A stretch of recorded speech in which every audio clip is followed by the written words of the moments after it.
Good afternoon, Tiger fans. We are live from Trinity University Football Stadium in San Antonio, Texas, home of the Southern Athletic Association champions.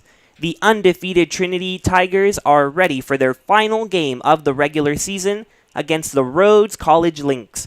I'm Brian Yanselson, and I'm joined by Luke Terry. Luke, it has been a magical season here in San Antonio for the Tigers, now culminating in their first ever SAA title. What do you think has allowed this team to be where they're at just 1 week away from their first NCAA playoff game since 2011? Well, Brian, I think it has a lot to do with something that we've talked about week in and week out with Coach Urban in our weekly meetings, and it's been this team's willingness to really accept the moment and embrace the moment and play and take one game at a time, to take one down at a time. And it's something that I think we've seen the difference year to year, right? We know that this team's one that's taken it one game at a time. We've seen the results as they've come out. They're unbeaten, as you've mentioned. And it's the presence and the leadership of these older guys, some of these fifth-year seniors on this team who understand that in the past they didn't take that approach, even when they said they were going to or trying to make that attempt, right? A couple years ago, we talked about that game with Coach Urban that dropped to Millsaps here, one that they shouldn't have lost. We've seen them take care of business in games like that this year. This seems to be another one, a chance to sharpen up before the playoffs start next week, and we're excited to see what they can do on senior day, have some more unfamiliar faces get onto the field and show us what they've got. Absolutely, Luke. 19 seniors honored before today's game have contributed a lot to this program in 2019, co-conference champions of the year. Last year's abbreviated spring season going 3-1, and this year undefeated conference champions. Kickoff to BJ Stewart, a little squib kick up the middle, and we are officially underway. Hard to believe it's the final game of the regular season. Feels like it's still September. We were here just a few weeks ago. Yeah, just a couple weeks ago calling that game against McAllister. This season really has flown by, and it's been incredibly fun to watch this Tiger team. It's been incredibly fun to watch Tucker Horn in his first year at the helm of this offense. He's been incredibly impressive at the quarterback position. Someone that Coach Urban talked about a lot at the beginning of the season, and he's more than lived up to expectations at the top of the conference in almost every category in terms of the quarterback position. Tucker Horn is in the backfield, having thrown over 2,000 yards this season. His first pass incomplete to Chris Stewart. But those incompletions, not something we've seen a lot from Horn. His completion percentage of 70.1% would be the best in school history. He's been incredible from start to finish this year. Yeah, and he's been helped out a lot by a trio, a core, an entire position group of great wide receivers, as well as running backs, right? Winston Hutcherson is a name we've called out of the backfield a fair amount as he hooks up with Ryan Merrifield over the middle right there. Just that accuracy that you're talking about, Brian, puts it right on him in a tight window right there and picks up the first down for the Tigers. Yeah, nice looking pass there to Ryan Merrifield. Ryan Merrifield had an outstanding game last week in Birmingham, leading the Tigers with 7 receptions on 73 yards, including the touchdown that ended up being the game winner. We'll talk more about that crazy finish in Birmingham as things go along. Horn this time connecting with Chris Stewart on the outside. There is a flag on the field. Yeah, and it looked like there might have been a Rhodes defensive lineman lined up in the neutral zone right there. So it might have been a free play for the Tigers, but we'll see what the call ultimately is right here.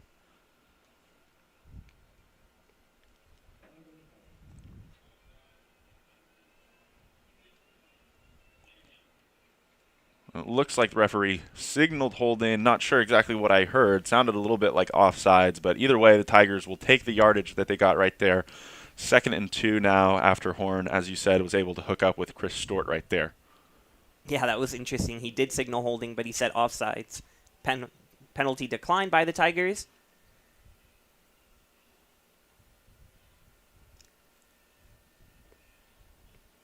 Horn already looking to Stewart a couple of times. One completion.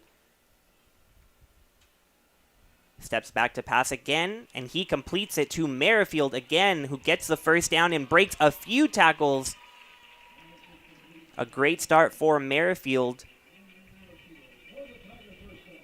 Yeah, and for the Lynx right there on the sideline, a couple missed tackles, but they're trying to come in and make those tackles head on. As a defender, when you're so near the sideline, you might as well take advantage of it. Go ahead and get that ball carrier out of bounds rather than trying to wrap him up and bring him down. Ryan Merrifield has been really elusive in the open field all season long, so something to watch as this game moves along. Merrifield at the bottom of your screen, someone Horn has loved to go to. This time he hands it off to Hutchison, who's met in the backfield for a loss. So the first running play for the Tigers, not going very far. Yeah, Brian, that was big outside linebacker. Number 4, Kobe Benz, a name that we heard a lot this past week in our meeting with the QBs and Coach Urban. Standing in there about 6'3", over 210 pounds or so. Kobe Benz has moved really, really well on the year, has 42 total tackles, which is good for top 20 in the SAA, but he also has 4 sacks that he's logged on the year, which puts him in the top 10 in that category. Stewart coming in motion, and Horn has Hutchison open. Is able to complete that pass, but a nice tackle there in the open field. Cooper Pennington, the freshman from Nashville, saving what could have been a touchdown as Hutchison had plenty of open grass ahead of him. Yeah, and I was talking about earlier in this drive, Brian, Hutchison's usage out of the backfield as a passing threat, or a receiving threat rather. He's been huge in that category for the Tigers this season, especially on that specific play right there. Love to swing him out early, get the ball out to him in space, and usually there haven't been defenders who have been able to stick with him, but a great read by the Lynx linebacker right there and keeps the Tigers at bay in the 3rd and long now. Horn plenty of time on that 3rd and long, and look who it is again, Ryan Merrifield with the first down. So that's 3 completions to Merrifield, and all 3 have resulted in first downs. Now the Tigers in business just 3.5 minutes into this game. Yeah, Brian, and something that we talked about in those meetings this week was the Lynx' tendency to move to man coverage as you got further down in the red zone, but a lot of space right there for Merrifield, who had already gotten really good success early on in this drive. As this handoff goes to Hutchison up the middle, wait for a signal. Looks like he'll be just short, but back to that previous play, a lot of room for Merrifield over the middle, and what the Tigers like to do, the tendency that we've seen from them on those 3rd and longs this year is to get to the sticks, to be satisfied with picking up 11, 12 yards when they're in need of 11 or 12 yards, not trying to go for the home run ball. And I think that's something that we haven't seen defenses really adjust to a whole lot or very well this season. And on this short down, Hutchison with the handoff once again, this time is across the goal line for a touchdown. Hutchison unable to get there on that first attempt, but tries again and succeeds. So the Tigers on the board early. 4.5 minute drive, several 3rd down conversions, and Hutchison cashing in with that touchdown, his 6th rushing touchdown of the year. Yeah, and that's just a drive that's entirely indicative of the Tigers' approach for the entirety of this year. We saw them pass over the middle. We saw them pass short and outside. We saw them run the ball between the tackles, outside of the tackles. They did a little bit of everything on that drive, and they were successful in the end of it, and that's what we've seen from them all year long. So a great start from the offense, Brian, and now we get to see the defense really hold it down and hopefully get the offense back out on the field, run up the score a little bit, and get some seniors into this game, but also get some of these starters out. You know, we talked that this has been a long season. We've seen some injuries in the last couple of weeks. Some guys get banged up just a little bit. So a nice opportunity for the Tigers today to get some people off the field, to honor the seniors, and to get ready to sharpen up for next week. Yeah, and I'd say a notable thing on that point after attempt, it was the senior PJ Hensley on this senior day. Last week in Birmingham, it was Blake Lynn who was 4 for 4 on point after attempts. And if you kept track of that game, Trinity winning 28-27 in Birmingham to clinch their SAA title. So as you can tell, every point counting there. And Hensley, who has been the kicker for the most part throughout the season, has missed 4 extra points. So last week, the Tigers going with Lynn, and he was able to come up with each extra point. before the Panthers went for two on that final play with 23 seconds left. The Tiger defense coming up strong. But it'll be interesting to keep an eye on who Coach Urban goes to for these point after attempts. Something that is easy to look over, but can be so important, especially as the Tigers head into the playoffs for the first time in 10 years. Yeah, super excited ahead of that one, Brian. I know that both of us will be tuned in for the selection show tomorrow to see how everything plays out, but, unsure of what's going to happen right now, but a good chance for this Tigers team to be in a good position, whether that be them hosting or in one of those middle seeds where they have a good chance to pull an upset even if they are on the road. First play for Rhodes on offense, and Luke Macias with a quick little screen pass. That one goes to number 80, Aaron Cooper, who we saw on the previous play, brought back that kickoff return out to about the Lynx 30-yard line.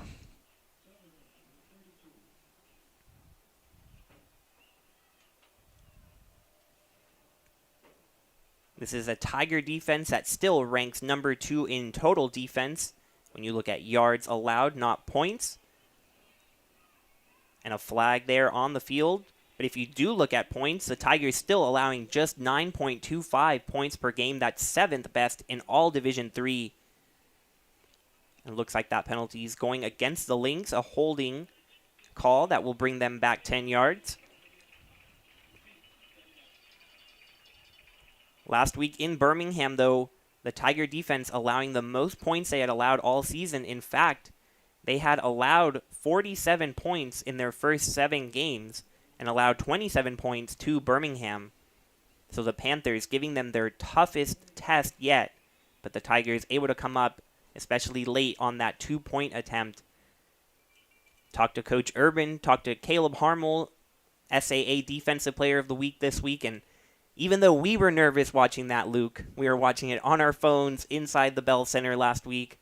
They were not quite as nervous as we were. They were confident in their preparation all week and all season long, really, for that 2-point attempt. Yeah, Brian, and I know you asked Coach Urban about that moment, about that period of time when Birmingham Southern was lining up for 2 points, what was going through his head. And it seemed like you were a little hopeful that for the first time this season he was going to crack and he was going to imply that maybe he was a little bit worried, but as always, Coach Urban, so calm and collected, said that he was confident, he was calm in that moment, that he knew that his defense was going to go and go out there and give it their best shot, and he was going to be satisfied with whatever the outcome was. And I think that has a lot to do with the fact that more often than not they've been incredibly successful stopping offenses, all year long, and they did so again in the biggest moment of their year.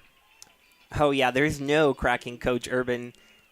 Not going to crack under the pressure of that Birmingham 2-point attempt. In fact, he said he was pretty at peace with that as the Tigers here coming up with a 3 and out. That penalty really setting the Lynx back. But Coach Urban mentioning that he had some sort of feeling early in the year, even at training camp, that 2-point plays were going to come up big this season. So he really emphasized that with both the offense and the defense ending practice every Thursday with the best Trinity offense, best Trinity defense going up against one another, and always ending with those 2-point plays. And in that biggest moment of the season, all that preparation, he knew there was no need to be nervous as they had done all that they could.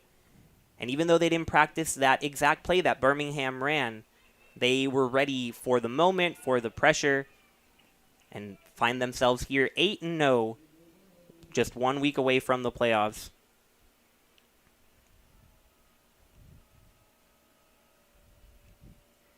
In fact, Coach Urban even talking about how he wasn't even worried about that 2-point play. He was already thinking about what was next in case the Panthers did convert, talking about how many timeouts were left, what was going to happen on the kickoff. But he was able to breathe a sigh of relief when they came up with that stop. So the Tigers offense back on the field after a touchdown in their first drive, and Horn right back at it with a completion to Austin Burtness. Burtness, the senior from Richmond, Texas, one of 19 seniors being honored today.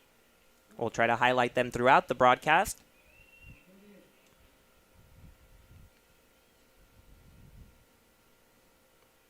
Burtness has had an incredible year, 369 yards receiving, 8 touchdowns, leading the Tigers in both of those categories. Yeah, and he played a big role last week, too. He was held to only 2 receptions for 7 yards, but one of those got into the end zone. And obviously, as you talked about, that 28-27 victory for the Tigers, that was a huge moment. As And there's Burton is open again with the long reception. There you have it, Luke. You talking so well about him, and he finds some room in the middle of the field. Nice little move there to get open. And one of the top 2 receivers all season long for the Tigers. Burtness has been alongside Ryan Merrifield, who we called a number of times that first drive. Now it's Burtness's time to step up. So we'll see how the trend continues. But we got some other guys on the outside like Chris Stewart, like BJ Stewart, some guys that we've called all year long. We'll see how they get featured on this drive and the rest of the drives today. And BJ Stewart was coming into motion, but it's Hutchison who gets the handoff. And a scrum there. Tucker Horn putting his hands up, not knowing what's going on there. But Hutchison with a gain of about 4.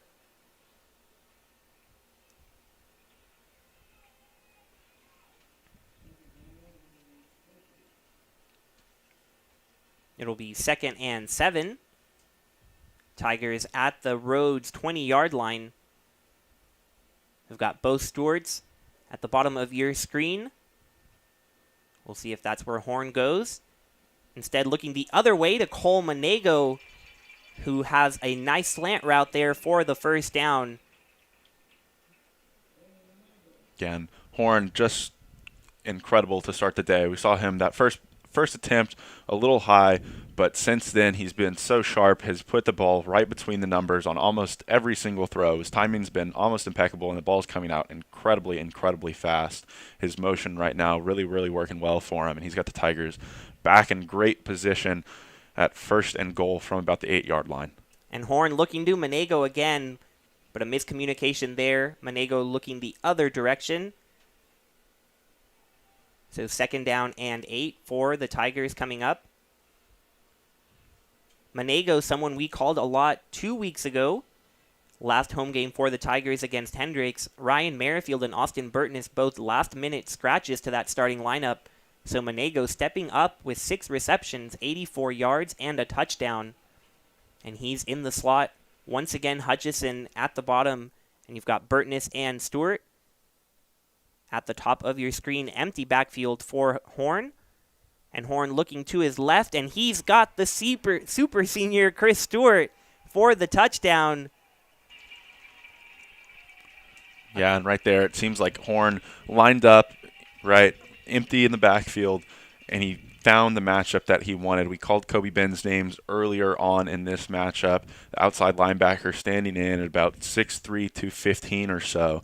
And that's a nightmare matchup for a lot of guys along the defensive line. But for him, Chris Stewart at 5'9", a track star for the Trinity Tigers. We've seen him run the 100-meter dash. We've seen him run the 200. He's incredibly quick. He was quick off the line right there, and Horn was able to find him for the matchup advantage. Hensley once again on for the extra point, and the Tigers take a 14-0 lead. We'll take a quick break on Tiger Network and be right back.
Welcome back to Tiger Network. Tigers with a quick 14-0 lead. They kick this one off to Javon Cooper, who has some room but is met at the 25 quickly. Had a little bit of a hole, but it closed quite fast. So the Tigers, off to the start we were expecting. Mentioned Coach Urban really wanting to tune things up ahead of the playoff game. And so far, so good. This undefeated Trinity squad wanting to end the regular season on a high note while also protecting their players. So expect to see some changes throughout the game, but early on, the starters that we're also used to seeing on this number 2 defense in Division 3. Yeah, Brian, and we've talked a lot about the Trinity side so far today, but only fair to touch on this Rhodes Lynx side. They come into this game, and they've had a really grueling schedule to end this year after playing the likes of Hendricks and Millsaps and Swanee to start their conference schedule. They end their last 4 weeks playing at Birmingham Southern, at Center. Then they get back home, but they go up against Barry, who has been the longtime conference powerhouse. And now to finish their year at the new conference champions, it's been an incredibly difficult schedule, an incredibly difficult stretch for this Lynx side, but they have a lot of talent on both sides of the football, so it'll be exciting to see what they do in years to come. And Macias, the quarterback, trying to take it himself, but for the second straight play, the Tigers defense meets them in the backfield. But you're absolutely right, Luke. This Rhodes team has showed a lot of improvement this season. 3 wins in this 2021 campaign. That's 2 more than they had in the spring season and all of 2019 combined.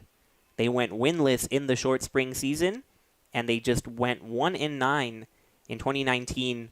But they have a new head coach, Rich Duncan, who spent the last 8 seasons as offensive coordinator at Barry, that powerhouse in the SAA that you mentioned, winning 5 SAA titles with Duncan as offensive coordinator.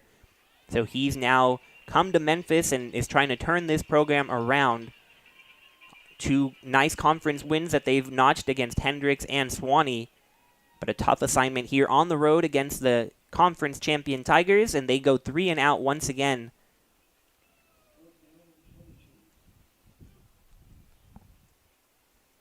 And that last punt attempt from the Lynx, Brian, we saw a little bit of a mishandle from the punter in that backfield deep.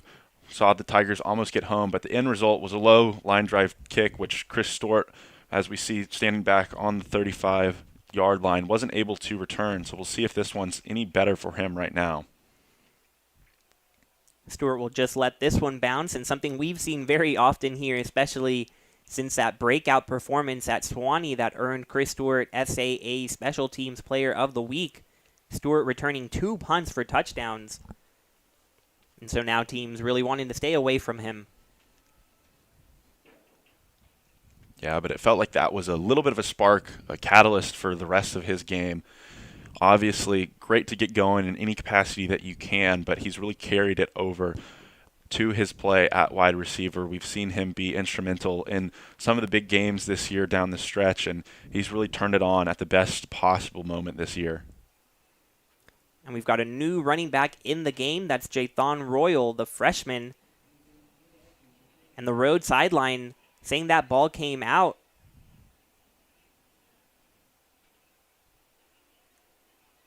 Have not seen a signal from the referees to suggest that. And ball remains with the Tigers, so not quite sure what the Lynx sideline was seeing.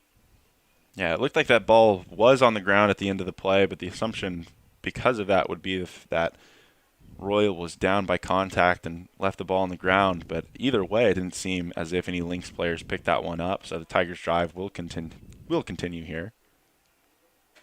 And Horn faces pressure really for the first time, but he's able to get away from it, and Merrifield misses one guy and continues on to the Rhodes 30. Ryan Merrifield, first time we've seen him really with some room to run, and he takes advantage of it. So often going on those quick slant routes, but that time dragging across the field and helping Horn escape the pressure. Yeah, great job by Merrifield right there. Simply outran the defender. We saw him get to the sideline right there, was able to turn upfield, get some more yardage, but great pocket awareness by Horn in the backfield. We've seen that really come along, and he's been incredibly impressive in that regard all season long. Has made drastic improvement. Not something that I think either of us really expected. You know, we talked a lot with Coach Urban early in the year about the fact that he has 3 true pocket passers in the quarterback room a big difference as opposed to Wyatt Messick's that we've seen in years past. But Horn, earlier on in this year, we saw he was incredibly impressive, moving around, scrambling in the backfield. But now in more recent weeks, he's been really good at calming down and simply stepping up into the pocket and continuing to deliver the ball on target and on time. Yeah, and he was incomplete on his first pass of the day since then.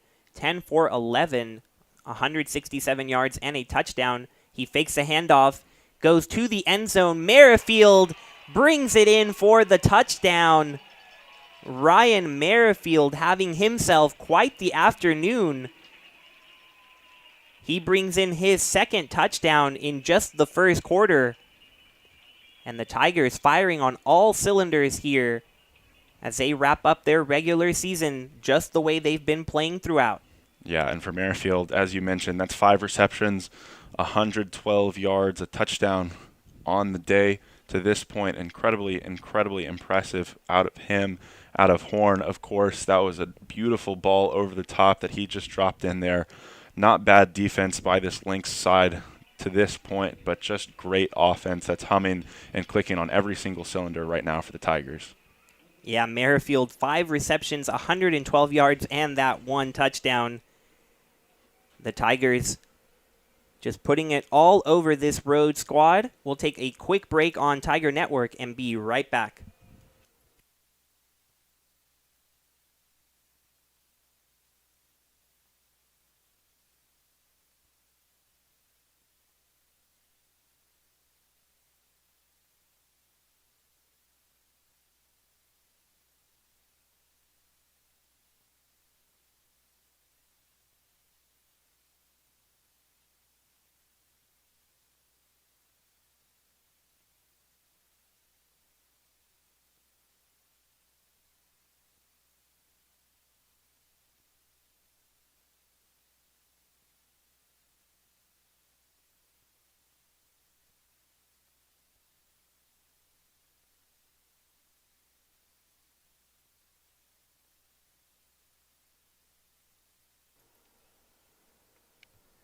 Welcome back to Tiger Network. PJ Hensley, a busy man today. 3 extra point attempts and 3 kickoffs. This one to Cooper again.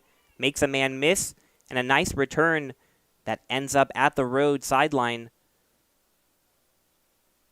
Rhodes trying to get something going. Have been quiet all afternoon.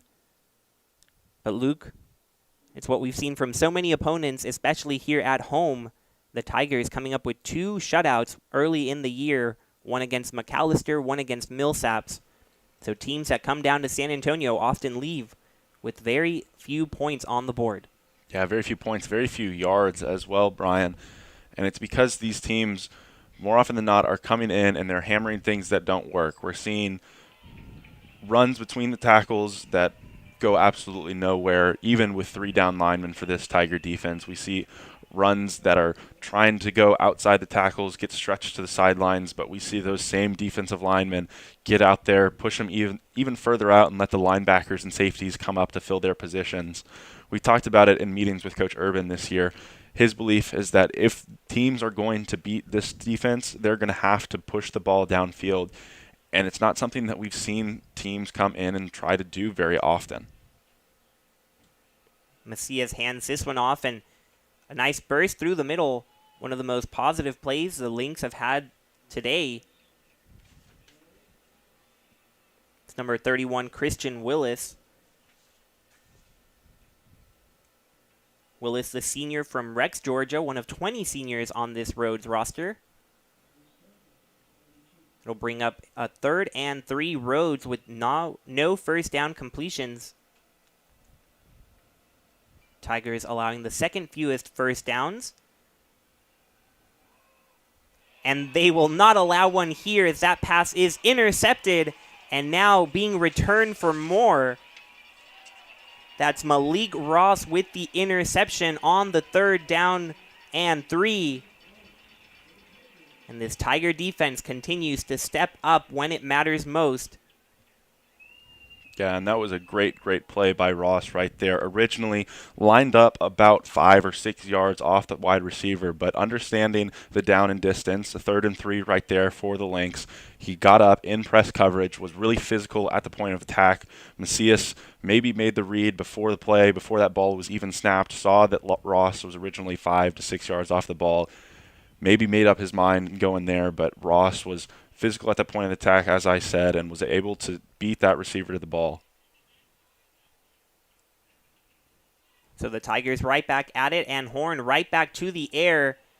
That one will fall incomplete. Burtness in the area. Just the 3rd incompletion for Tucker Horn.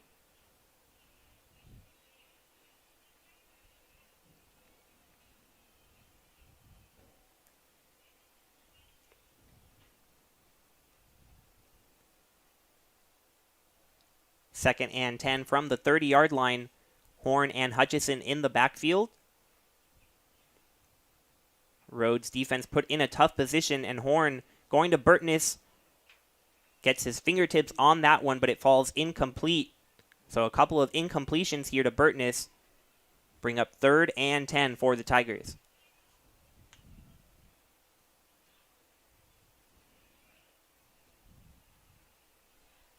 Interesting position to be in here, Brian. Already up 21-0 in the first quarter. 3rd and 10, position that we've seen the Tigers in frequently this year. But do they go for 2, or do they go and is this 2-down territory right now? Already up 21. Are you going to take the gamble and, give the ball back at your 30-yard line?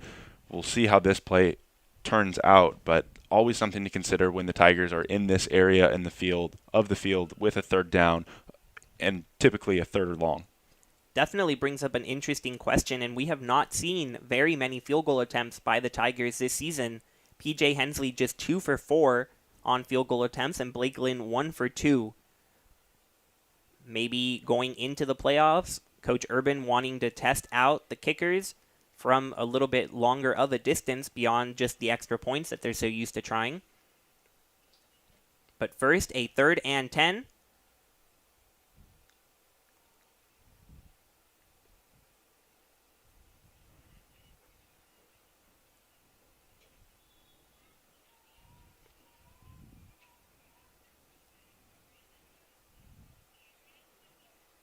Horn is back to pass, and a little screen pass to Stewart.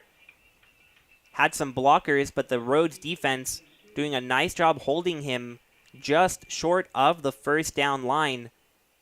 And now in 4th and just 1, likely we'll see the Tigers go for it. Yeah, Brian, and a good play call right there. Looks like the receivers had everything blocked up on the outside, but a big defensive stop right there. Looked like Jordan McCoy, the defensive lineman, came out to hit Chris Stewart from behind, knock him down short of that line to gain. And as you said, the Tigers will be going for it here on 4th down. Hutchison open there and will get the 1st down. So on 4th and 1, maybe expecting a run, but the Rhodes defense lets Hutchison break free, and that'll bring the first quarter to a close. Trinity, 21 points on the board in this first quarter over Rhodes. We'll take a break on Tiger Network and bring you the second quarter from San Antonio.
Welcome back to Tiger Network.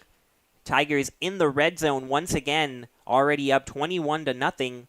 Tucker Horn 13 for 17 on the day, 207 yards and 2 touchdowns.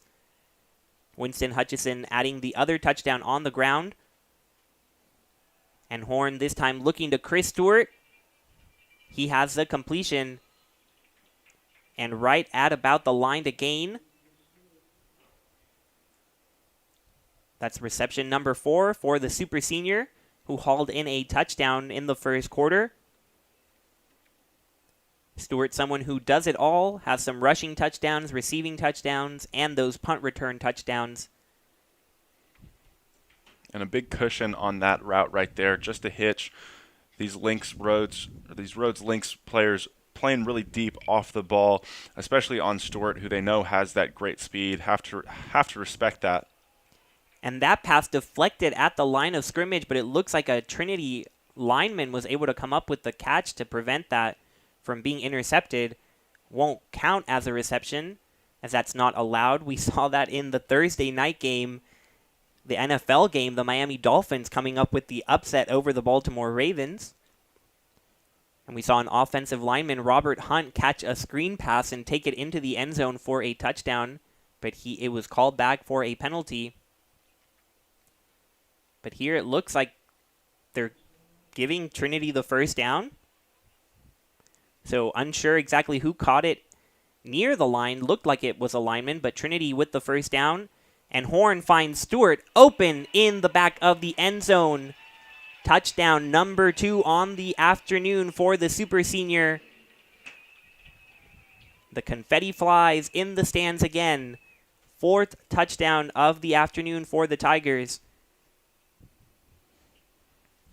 For whoever's popping the confetti off in the stands, Brian, you better hope that they have quite a few more, because the Tigers are off to an absolutely rapid start right now.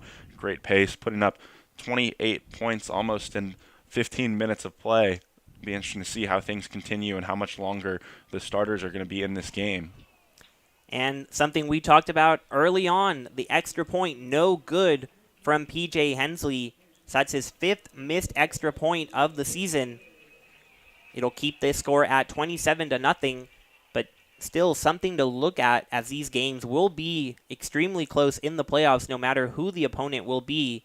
So I'm sure something Coach Urban is keeping a close eye on between Hensley and Lynn. Blake Lynn, the first year from Tyler, Texas, got all 4 extra point attempts last week in Birmingham. Today it's been P.J. Hensley, the senior from St. Louis, Missouri.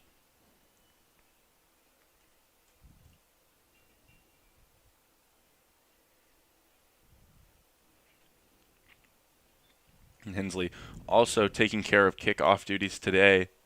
Special teams are really, really big, important thing for Coach Urban. We've talked to him a lot and heard his take on how he wants to be aggressive in this aspect of the game. An interesting approach on the kickoffs that we've seen used today and we've seen used in previous weeks is these little sky kicks, often not opting to kick it all the way deep, as we see right here. And once again, what looks to be a hole for the returner, Cooper. Aaron Cooper this time swallowed up quickly by this Tiger special teams unit.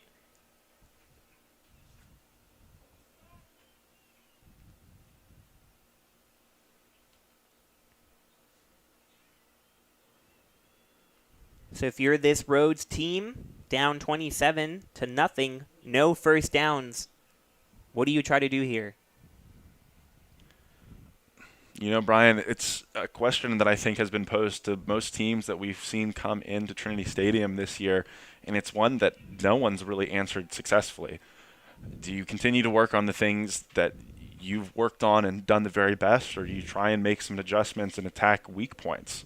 I think the big issue that teams have faced is the fact that there aren't many, if any, weak points in this Trinity defense, so it's hard to make adjustments, and more often than not, you really have to keep hammering at the things that you've been best at and hope that they break through eventually. Trinity defensive line looked like they jumped there. So Rhodes should be getting some free yardage and then another penalty flying in late in the secondary. Yeah, and an interesting flag thrown on that ball in the secondary looked like it was well over the receiver's head, so perhaps a discussion will need to come between the referees as to whether that ball was catchable or not. But either way, a free play for the Lynx right there.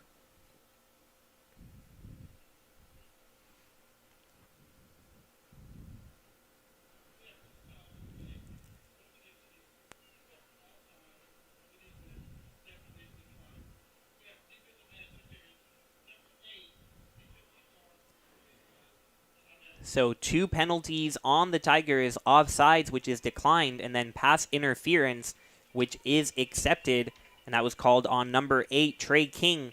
So the Lynx get their first down of the afternoon via the penalty. We'll see if they can take advantage. Just 19 yards of offense, but they find themselves at their own 44, trying to make something happen, and Macias completes that short. Macias, last week against Barry, completed 224 passing yards and a touchdown, did have 2 interceptions as well. The Lynx coming up short, 45-14. Yeah, Brian, and Macias obviously very, very good last week, even in a game where you don't want to look at that score. You want to focus on the positives, like the play of your quarterback, who's been really, really good this year. One of those guys that you can kind of signal out or stands out for this Rhodes side. A big hit by Ross, who's already come up with 1 interception on the day. Forces that one incomplete, but back to the topic of Macias, who's been really good. 3rd in the conference in passing yards, 4th in yards per game. 15 touchdowns as opposed to only 8 interceptions, so they've gotten really good play from that position out of Macias. Something to build on, certainly moving forward.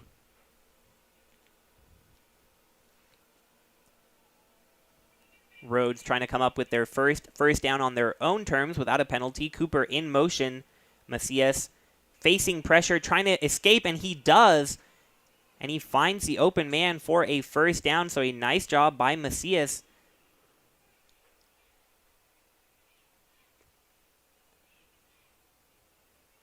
Also had a Tiger defender down for just a second. Looks to be Michael Jewett, but he's back up and running. Now off to the sideline.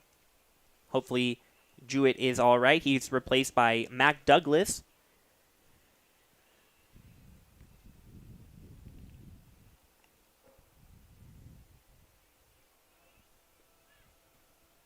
Rhodes in Trinity territory for the first time.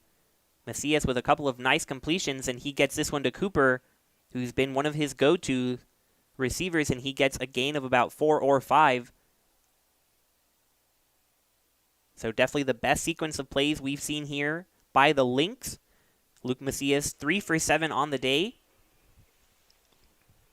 Yeah, Brian, and if there's one thing that we've seen opponents come in and have at least limited success with, it's these quick routes. It's getting the ball out of the quarterback's hands towards the sideline as fast as possible.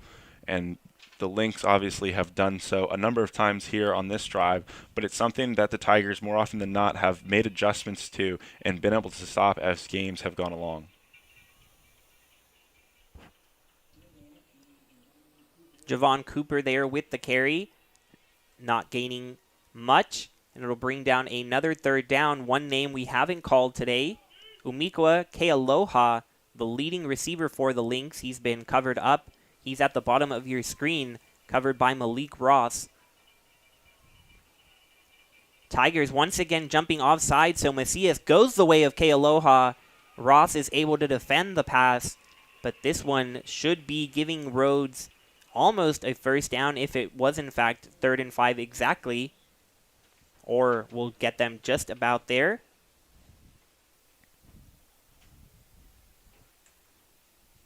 Yeah, and certainly not a drive that Coach Urban's going to be happy with, no matter the end result. We've seen a little bit of, or a lack of discipline from this Tiger defense, and it's really, as we're starting to get some substitutes in the game, you know, even if that is the case, you want these guys to come in and be just as focused as the defensive linemen who are starting it, because we know that this is a team a coaching staff that is used to and reliant on using a number of different players, going to the 2 deeps, going to the 3 deeps if necessary, and want to be comfortable doing so as they move into next week, whoever they get in that first-round playoff matchup. And Kealoha does have the height advantage at 6'3" over Malik Ross at 5'8", but the Lynx have been unable to find him, and they'll run this ball. Tigers' defensive line, though, not allowing much. O'Gunrin and Harmel there for the tackle. But now for this Rhodes side, perhaps a little bit of confidence and a little bit of momentum with those penalties. You talk about not much being there, but I'm sure that these Lynx players are more than willing and happy to pick up 2 or 3 yards on the ground rather than go backwards, rather than be stonewalled at the line. Give themselves a chance in 3rd and short situations, maybe even on 4th downs as well. And Elijah Bain gets the carry again. He does get a good amount of yards on that 2nd down run, so some positive plays here for Rhodes. The most they've had all afternoon. They continue to drive down into Trinity territory near the red zone now at the 23. Will be 3rd and 2. Amon Turner at the top of the screen. Cooper and Kealoha at the bottom. And Macias going the way of Turner. And he brings it in. What a phenomenal catch by Amon Turner. And a great pass from Macias to get him that ball. Yeah, an absolutely great pass, as you mentioned, Brian. Macias really just put that one in the only position that only his receiver could go get it. Malik Ross was playing excellent defense right there, but just found the outstretched hands of the Lynx player right there, number 4, Anthony Johnson.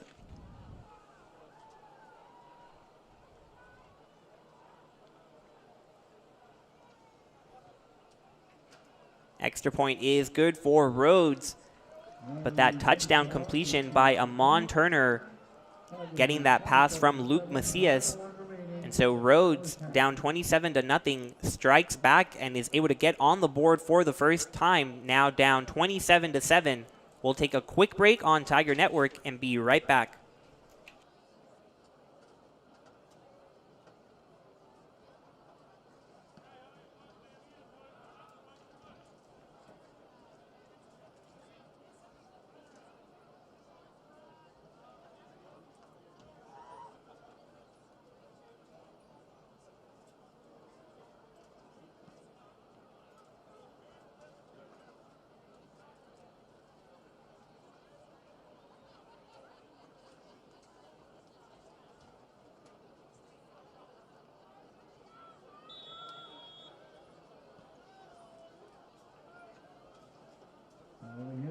Kicking off for the Lynx.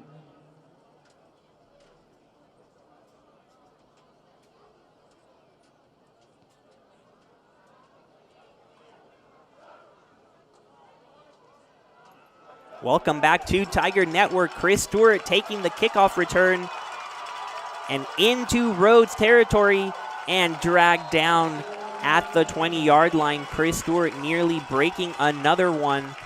We've seen him return 2 punts for touchdowns this season, but he's brought down there by Connor Meehan, the safety. If not, Stewart would have been in the end zone for a 3rd time today. He's had 2 receiving touchdowns for the Tigers.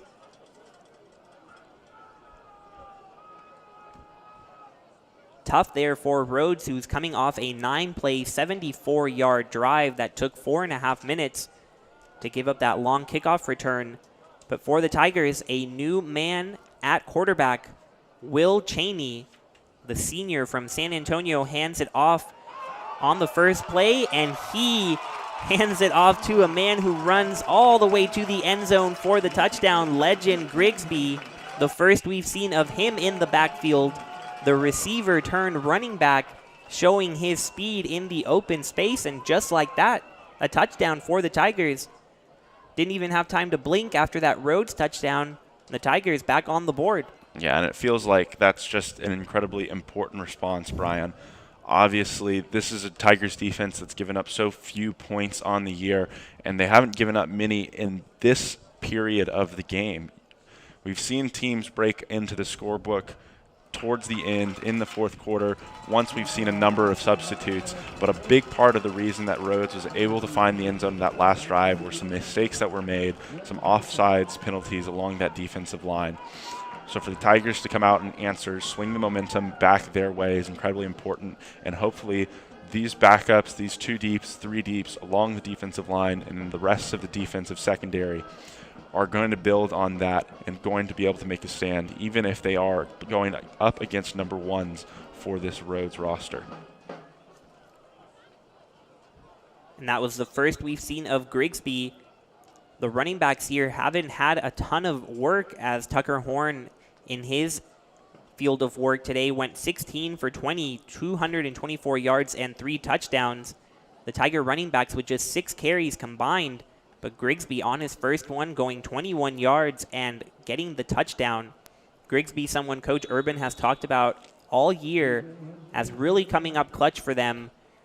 They lost Michael Edmondson graduating after last year's season, and they had a real hole at running back. At least that's what most people thought going into the year. But Hutchison, one of the guys who has really filled in, and Grigsby, another, as he came from the wide receiver position, turning into a running back just because of how badly the Tigers needed some depth at that position. And he has shown some great flashes of work throughout this season, including that great touchdown on the first play that Cheney came in for. Yeah, Brian, and I think he's a player that we've seen show growth over the course of this entire year. We called his name earlier in the year when the Tigers were riddled with injury at the running back position, and we saw him and called his name on some runs straight up the middle. He looked a lot like a wide receiver trying to show off his speed, but between the tackles, between the guards even, really, he was putting his head down and running straight downhill, not making a whole lot of moves, sticking his foot in the ground and trying to go one way or the other to make a guy miss. But on that position, or on that play, we saw him run outside the tackle, stick his foot in the ground, and make some guys miss in space to find the end zone. So really impressive run right there from Grigsby. Now for Rhodes, Macias must be feeling pretty good about himself and that last drive. Saw that beautiful completion to Amon Turner for the touchdown, and a really long drive, and as you said, aided by some penalties, but nonetheless, the Lynx able to take advantage and get on the board for the first time. We'll see what they can do here, if they can build any sort of momentum on the offensive end. Macias trying to do so, and he finds a receiver who leaps up into the air to complete that one.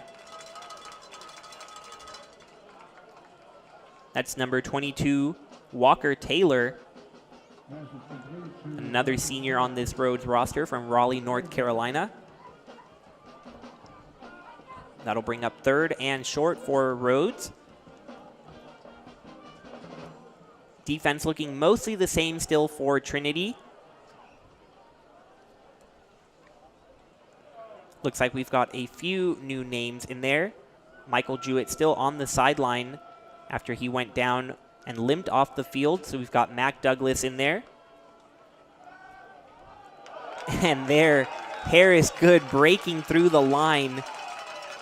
No resistance there for the junior from Fort Worth. And he comes up with that big stop on 3rd down. Macias now looking to the sideline, wanting to maybe go for it, but he now jogs off. And the Tigers defense back to their 3-and-out ways. Yeah, Brian.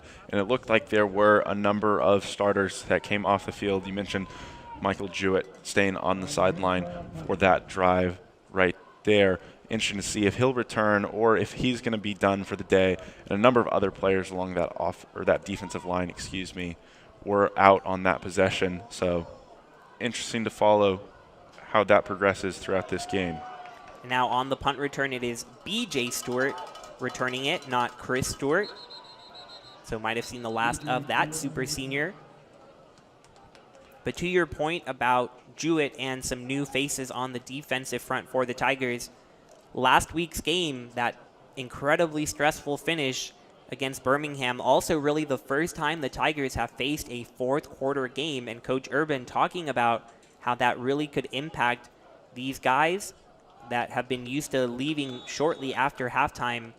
But he mentioned there were some banged up guys, some guys that used up a lot of energy in that big win that went down to the wire. And so we've already seen some new names on offense and defense, but it likely won't be long until we see a completely different squad for the Tigers. And it starts with Will Cheney at quarterback. And we've got an entirely new receiving corps as well. Legend Grigsby in the backfield. You see Caleb Crawford there up at the top of your screen. Carter Self as well. Cole Manego and BJ Stewart, who gets that pass. And he runs it for a gain of about 9. So the changes have begun for the Tigers.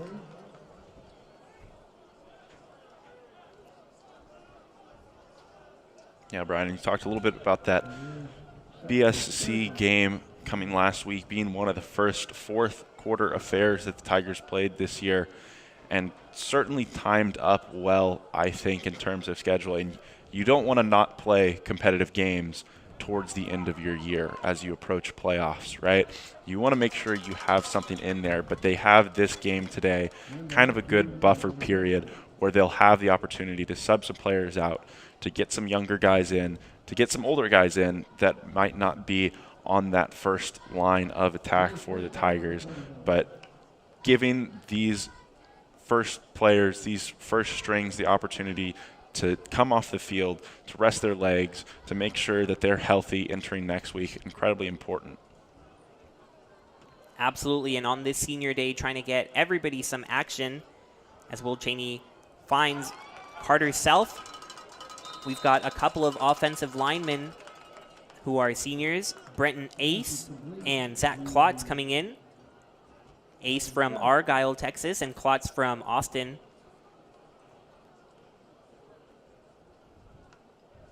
Second down, 39.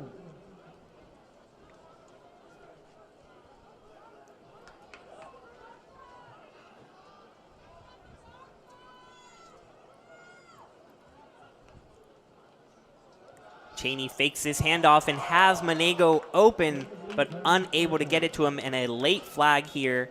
And Cheney, who is on the ground, likely will see a late hit penalty on Rhodes.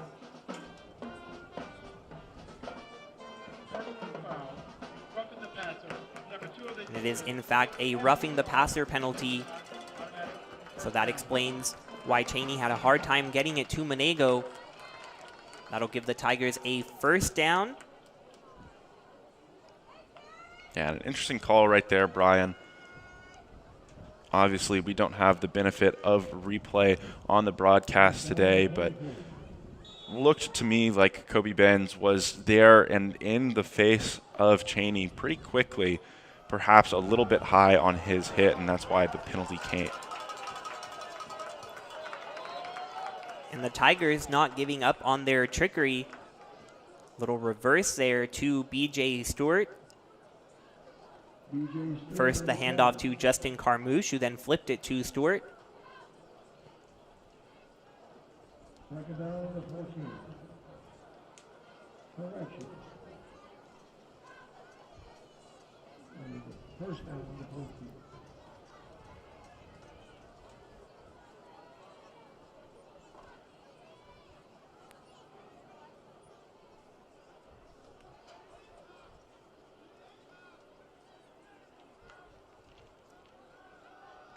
Cheney with plenty of time gets rid of it to Manego. He comes up with this one and charges towards the sideline. Looks like he's able to pick up the first down. So a nice job there from Cheney connecting with Manego. And the Tigers' goal-to-go situation once again. This Tiger team, one of 12 undefeated teams in all Division III, and one of 4 undefeated teams in Texas across NCAA divisions, joining Mary Hardin Baylor, Sam Houston State, and of course, the UTSA Roadrunners, ranked 23rd in the college football playoff rankings for the first time in school history. And that handoff to Justin Carmouche results in a touchdown for the Tigers.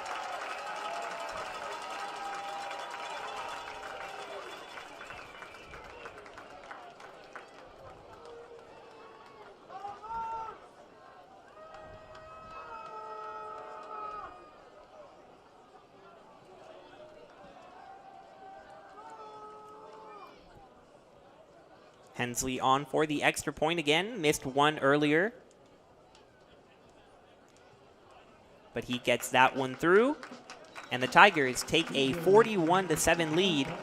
We'll take a quick break on Tiger Network and bring you the end of this first half. Coming up at halftime, the Dominican by the Flowers and the Sandbank.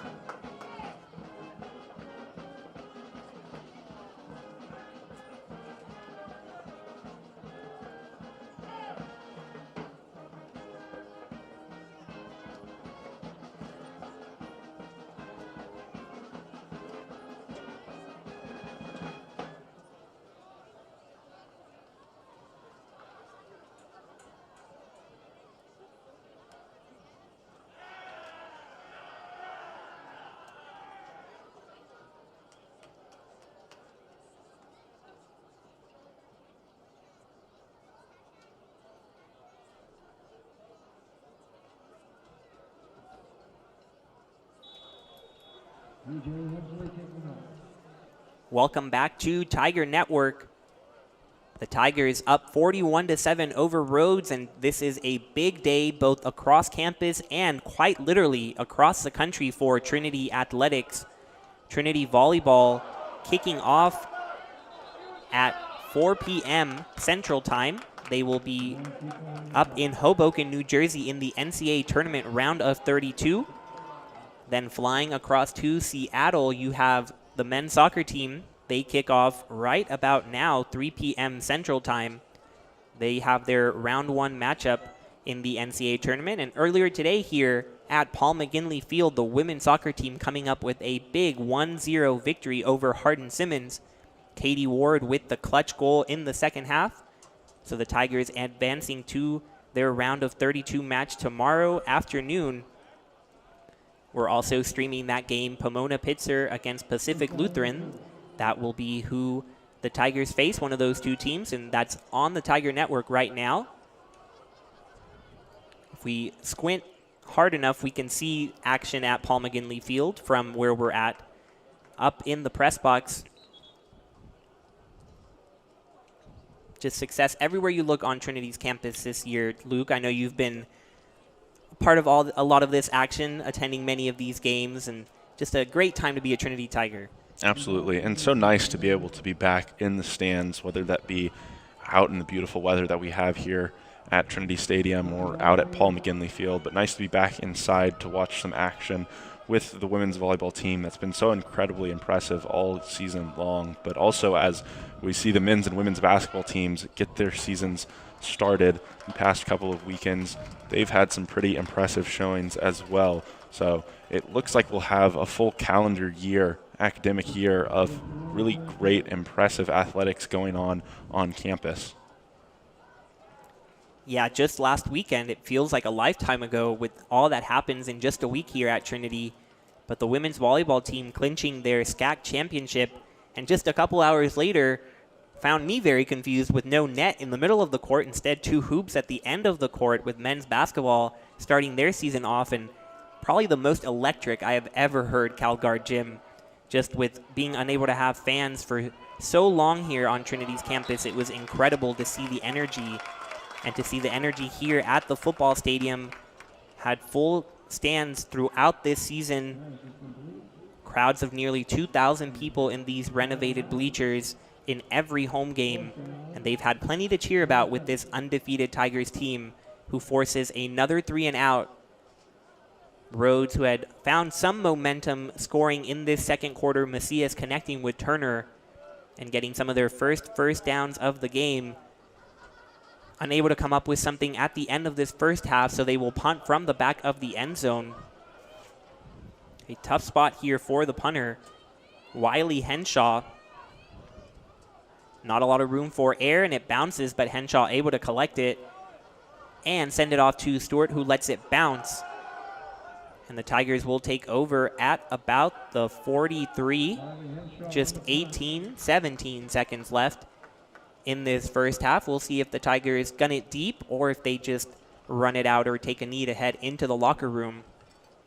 Yeah, Brian, interesting position. A great scenario to work on something right here for the Tigers. 17 seconds left. They have a number of timeouts and perhaps can get into field goal range to kind of test it out and see where their kicker's legs are at right now. But as you mentioned, a lot of backups have entered the game, so we'll be working with Will Cheney back at quarterback right now to perhaps see what type of scenario they can get into. And Cheney just hands it off to Royal, who gets a good gain on first down, but nothing that should prevent this half from coming to a close as the Tigers are just letting the clock tick down. And that will, in fact, be the end of the first half. And it could hardly be a better one for the undefeated conference champion Trinity Tigers. Tucker Horn, 16 for 20, 224 yards and 3 touchdowns, leading the Tigers to 41 points in the first half. They take a 41-7 lead into the locker room, and we'll be back after a 20-minute halftime to bring you this second half on Tiger Network. We'll see you then.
Welcome back to Tiger Network. I'm Brian Yanselson, joined by Luke Terry.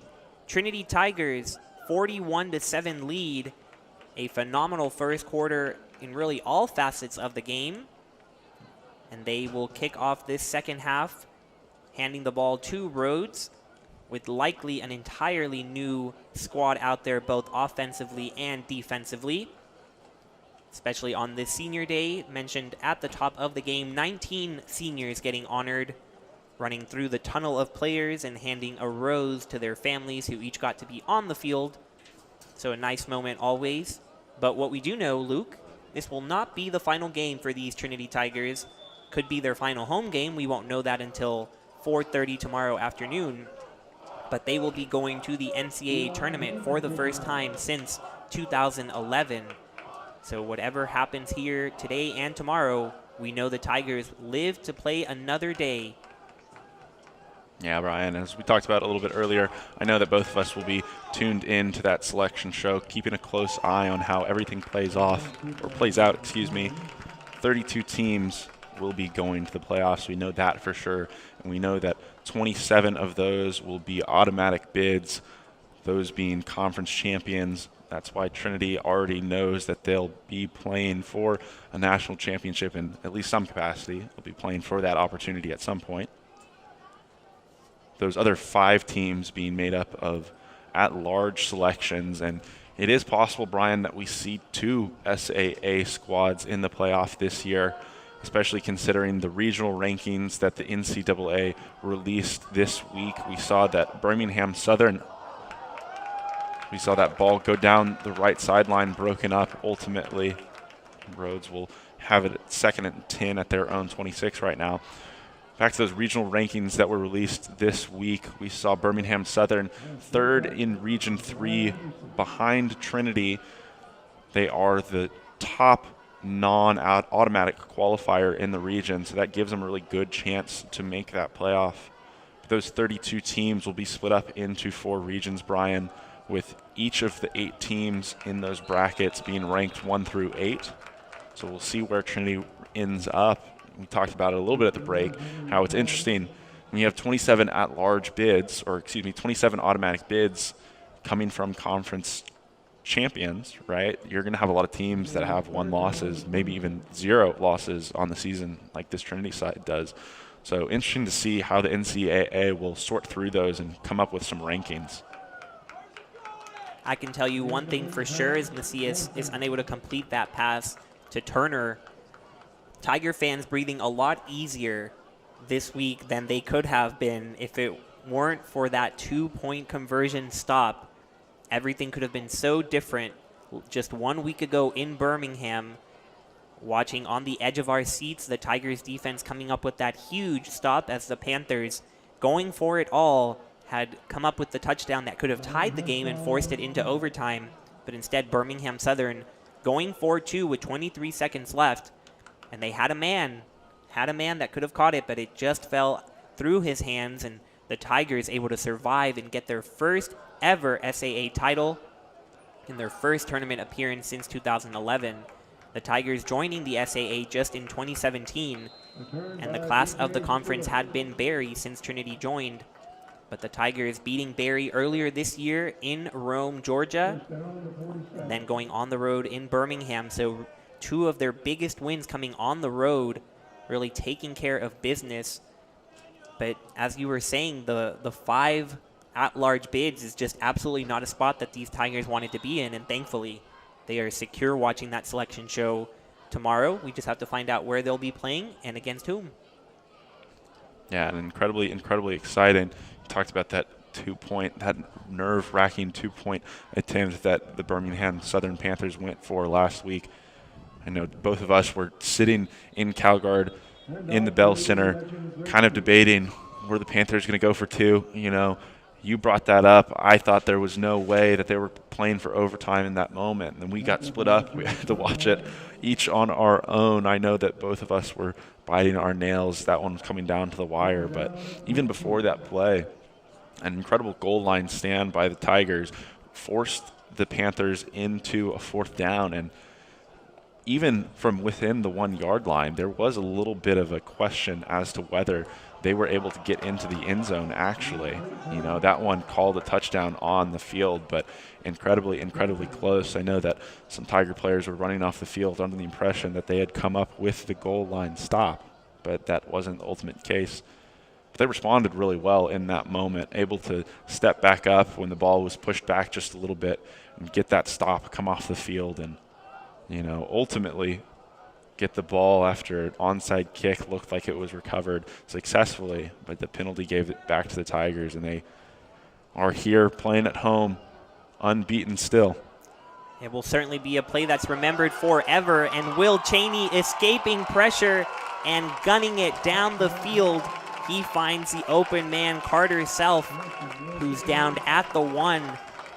A great job by Will Cheney getting out of the pocket, scrambling, and finding Self there. And I don't know if I've mentioned it at all this season, Luke, but did you know Will Cheney went to Alamo Heights High School? Did he really, Brian? Yeah, and did you know that the Alamo Heights Mules are undefeated? Won their first round playoff game yesterday, 53-7. Just an incredible year for both the Tigers and the Mules, which I just also happen to be both of. Proud Alamo Heights graduate. Pretty strong correlation between your team success and you, Brian, it seems like. Oh, I think that's definitely what's resulting in these great seasons for the Tigers and the Mules. I mean, the common variable is Will Cheney and Brian Jenselson. Absolutely. It's across the board here at Tiger Network when Brian Jenselson's on the call, whether it's baseball, volleyball, football. There's tremendous success in this Trinity program. Oh, I'm just lucky to call these outstanding teams and getting to call yet another Tiger touchdown. Legend Grigsby for the second time today, coming out of the backfield and into the end zone. But you're right, Luke. We've been incredibly fortunate, all of us here at Tiger Network, to bring you incredible seasons from every single fall sports team. All 6 teams that have played in the fall are going to or are currently in the NCAA tournament. We've got cross-country men's and women's teams in the national tournament. We've got men's and women's soccer, volleyball, and football that we've been talking so much about heading to the NCAA playoffs next week. I know Luke has a close eye on the men's soccer game. How's that going? Well, they're about 25 minutes into the action up there in the Seattle area, Tacoma area in Washington. It looks like it's a cold one. The boys have broken out their long sleeve white kits on the day. Still at a 0-0 score line, so we'll be keeping you updated on that one so long as we're here on the Tiger Network bringing you football action. Yeah, I know Paul McGinley was ready for that cold weather, buying special coats for whatever faced them weather-wise. As when you get into this late November time of year and even later into December, which that men's soccer team certainly hopes to do, got to be well protected, and the Seattle-Tacoma area certainly qualifies as different weather than we have here in San Antonio. I don't think it's beautiful and sunny and in the 70s up there. Absolutely, and such an interesting dynamic with the fall soccer season, you know, especially when you're coming from San Antonio, getting your season started, underway early on in August when it's almost triple digits day in and day out. It's really difficult for teams to come in and play on Paul McGinley Field. They're not used to the heat and the humidity that San Antonio has to offer, but Trinity certainly at a disadvantage as seasons continue, having to travel to the Pacific Northwest, having to travel to the Northeast when you're playing in these cold, icy, wet conditions in early November and almost into early December sometimes. It's something that came up in a story I wrote for the Trinitonian a couple of weeks back. The 2003 national championship team was one that went unbeaten, actually had a perfect 24-0 record on the season. But they faced some pretty bitter conditions the year prior. They played up in St. Lawrence University, which is about a 30-minute drive from Canada. They played on a field that was nearly iced over, and those players that I talked to felt like that really cost them back then. So hopefully the Tigers team today will have a little bit more success, a little bit better luck when it comes to playing conditions. One team that did have beautiful playing conditions is the women's soccer team over at Paul McGinley Field.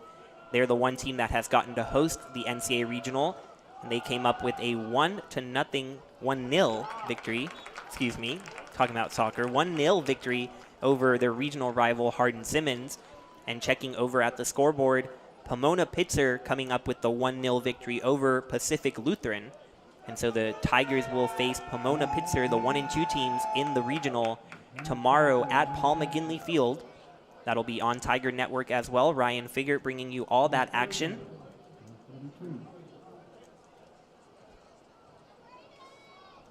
And in just about 25 minutes, one I'm anxiously awaiting, the Trinity volleyball team up in Hoboken, New Jersey will face Middlebury. Trinity just absolutely crushing Cedar Crest yesterday in 3 sets, advancing to the round of 32. So looking to get to the Sweet 16.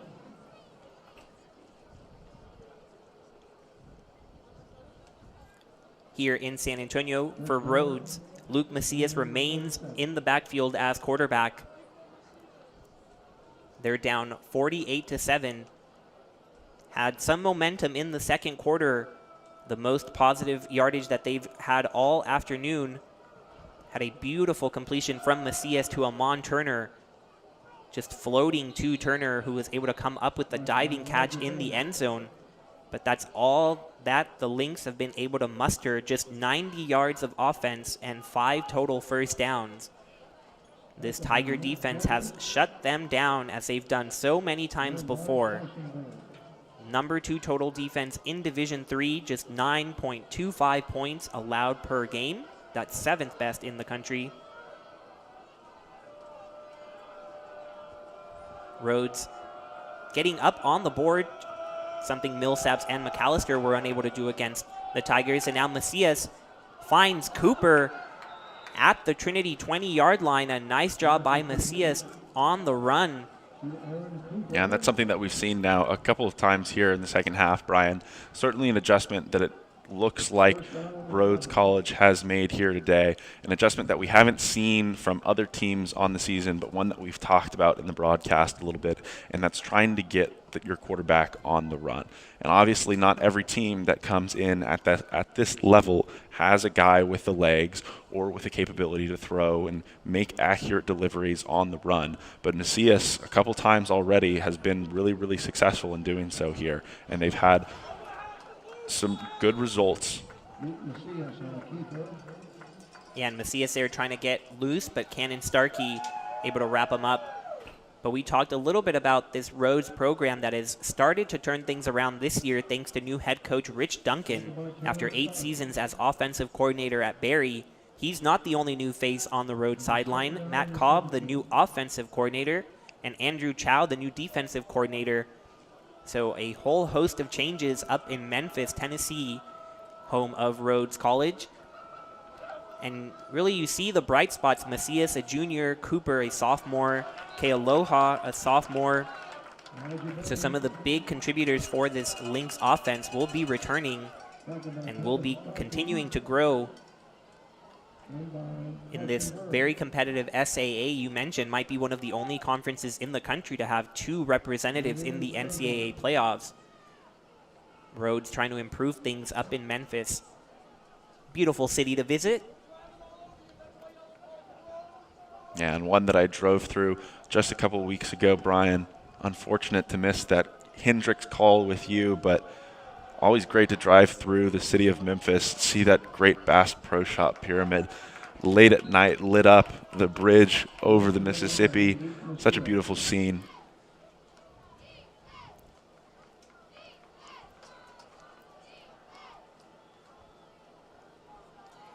Yeah, Luke, I know that pyramid is one of the largest pyramids in the world, actually. Yeah, and a great history behind it, too. Previously was the location that the Memphis Grizzlies and the Memphis Tigers, Memphis University, played their basketball games. But when a new arena was built, it was up for grabs, and Bass Pro Shop took a hold of it.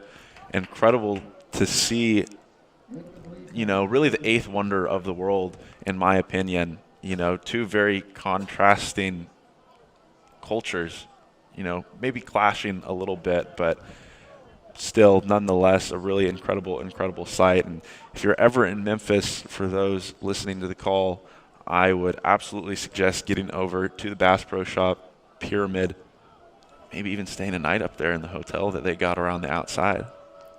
A hotel inside a pyramid just sounds like such a great time. Rhodes approaching the goal line here. On the previous play, Macias nearly connecting with Cooper, but the ball falling just short of Cooper. But now Rhodes having a 3rd and goal. Personally, Luke, in my trips to Memphis, have not been able to make it inside the pyramid. I've definitely seen it, hard to miss, but I've seen the Peabody Ducks roll out into the fountain and eaten at Blue City Cafe on Beale Street. I know it's a wonderful atmosphere and a great city to visit, and I'm sure these Rhodes players would agree. And Macias connecting for the touchdown. Hard to see if the receiver kept his feet in bounds, but he certainly did. And Kealoha, who had been kept quiet most of the afternoon, coming up with his first touchdown reception against Trinity. Yeah, Brian, you're right. Incredibly close at the back of the end zone there. Looks, based on what we've got in front of us here, that he did get that foot in bounds, but either way, it looked like Macias had a couple of options that he could have gone to there and come up with the score for the Lynx. But now on the board with another touchdown, make this one a 48-14 game and gain just a little bit of confidence. You talked about Macias being a junior, a couple of leading receiving threats that are only sophomores. So this is a good experience, a good way to go out on the year for these guys against a conference champion team, against, the end of a really grueling schedule. I think they've shown improvement as this game has gone along. You've seen the capability of this Rhodes coaching staff to make in-game adjustments. So really exciting for this school and this program moving forward to see where they'll be at, returning a number of players on roster this year to what will certainly be another very competitive year of SAA football next season. Absolutely, Luke, and that touchdown from Umikwa Kealoha, he has just one reception today. Mentioned he's been kept quiet, but on the year leads the Lynx with 482 receiving yards and 4 touchdowns before today, so now make that 5. Him and Cooper have been a double-headed monster on the receiving core. Cooper just behind Kealoha with 455 yards and 5 touchdowns, and both of those guys will be returning, so like you said, lots to build upon for this Rhodes team on offense especially.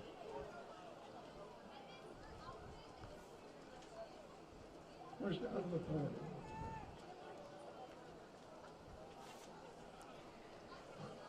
Will Cheney still at quarterback for the Tigers. He took over for the starter Tucker Horn.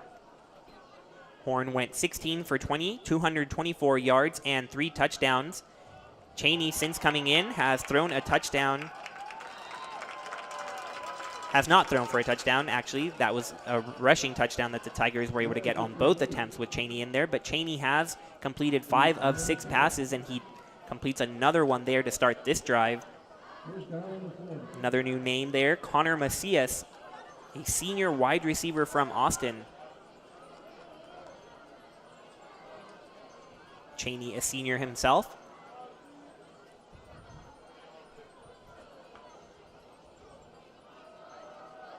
And Cheney hands it off to Justin Carmouche.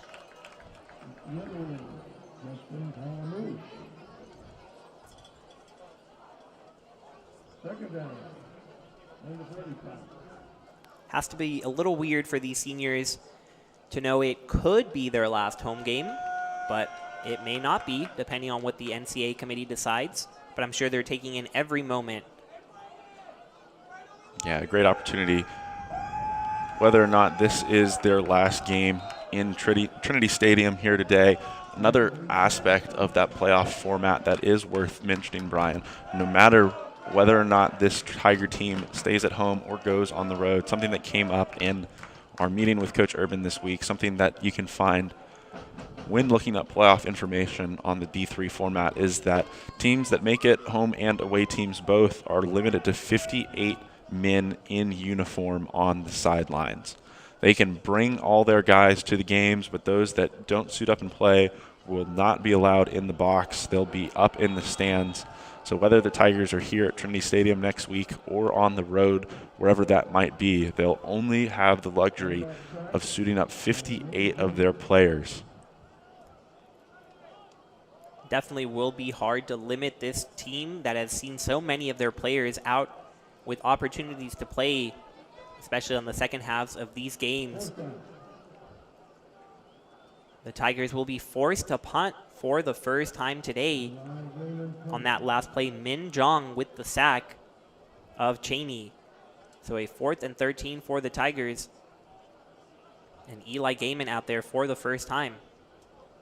This will be his first punt of the day here, Brian, but something that went unmentioned on that last touchdown from the Tigers. Eli Gaiman actually did line up and take that extra point attempt, which was successful. So now we've seen 2 on the day, back to take extra point attempts, but that brings the total on the year to 3 Tiger kickers that have taken extra points, a job that doesn't seem entirely secured at the moment. Coach Urban going or opting with a couple of different guys in the past couple of weeks, so something to keep an eye on, considering the fact that the Tigers played a close game last week and certainly could be in store for another close one next week. Yeah, that's a really great catch on that extra point. Referee signaling that will be downed at the 1. What a great job by the Tigers punt coverage unit. Thought maybe they were going to say it was a touchback. Yeah, and it looked like number 16, Azaria Anderson, who laid out a full stretch and was able to secure that one just inside the 1-yard line before it crossed into the end zone.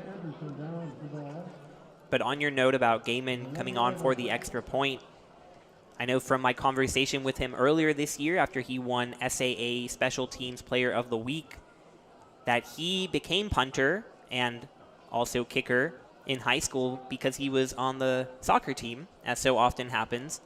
So he was great at kicking in soccer games. Coaches came over to him and said, hey, you want to coach, you want to kick for football as well? And so he said yes. Gaiman from Cedar Park, Texas, just up the road.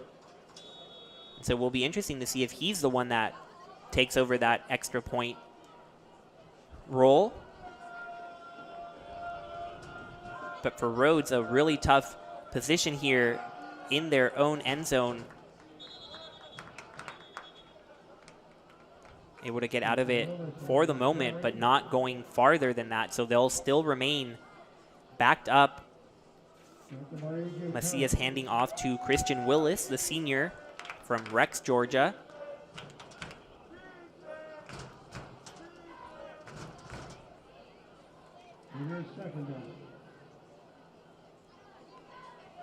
We've talked so much about whether the Tigers will get to host a playoff game, and Coach Urban in our conversation mentioning that they needed a big win today to help convince the committee that they deserve to host a playoff game. A close game would not help their cause, so they're doing their part here today as Macias unable to complete that one to Shank. But it is that tough balance of wanting to put your best foot forward, wanting to stay sharp for the playoffs while also protecting your players, keeping them healthy, honoring your seniors. Just so much to consider in this game that on the scoreboard looks decided, but there's just so many levels beneath the surface that Coach Urban and his staff have been considering. Yeah, Brian, it seems like they found a pretty good mix today. You have to believe that all the guys that they've brought into this program are going to go out and compete and give it their very best. That's something that we've seen for sure today. The seniors that have gone onto the field play with a certain sense of pride that we've discussed with Coach Urban. No matter what the scoreline is, no matter what point in the game it is, those guys are going to go out and give it 100% and play understanding what they're representing, understanding the culture that they're a part of. And while this won't be the last game for these seniors on Trinity side, it will be the last game for the 20 seniors on the Rhodes roster. And on that last play, another senior completing the pass. It was Walker Taylor who came up with the catch. Macias doing a good job, even backed up in his own end zone, of finding Taylor. So on this drive alone, Willis and Taylor, a couple of seniors, getting some action as this third quarter comes to a close. Just about 3 minutes left in the quarter. Rhodes now at 159 yards of offense. So a big improvement after having just 16 yards in the first quarter.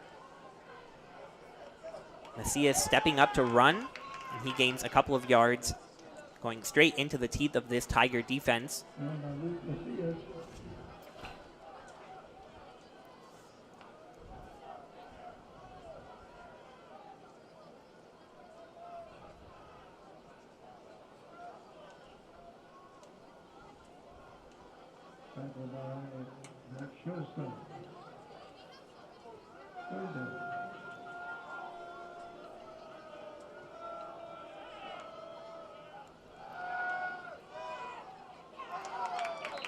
That one falls incomplete.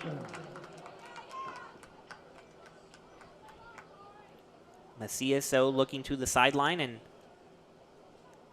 looks to be staying on for this 4th and 4, at least for the moment. But now as the play clock reaches 26, he and the Lynx hustle to the sideline. Punt unit will come back out.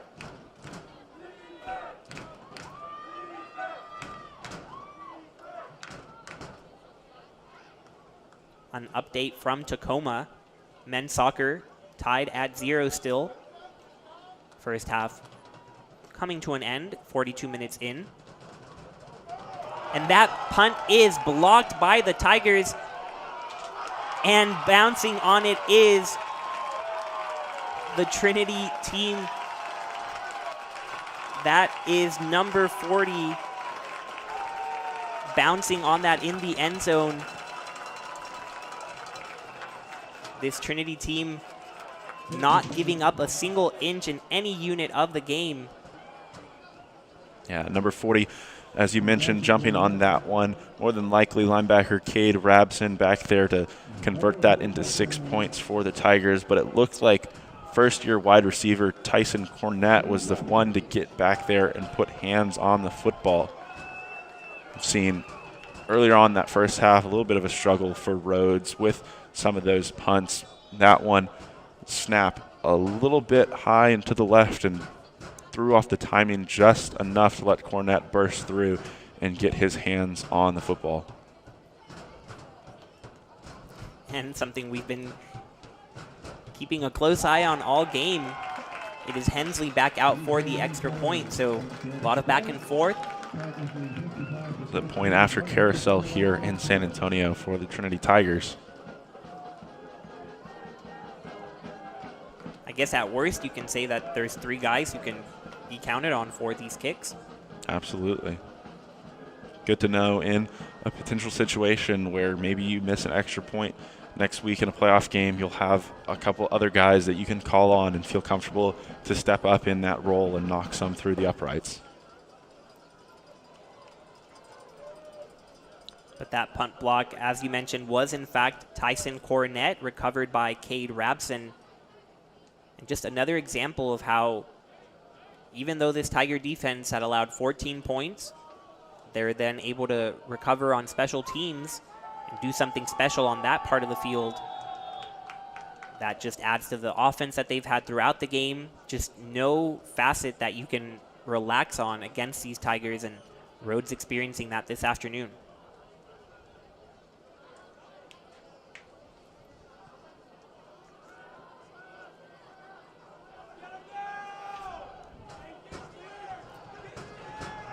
Cooper dancing around there, but unable to escape. And he's brought down after a really short gain. Looks like there is a late flag on the field.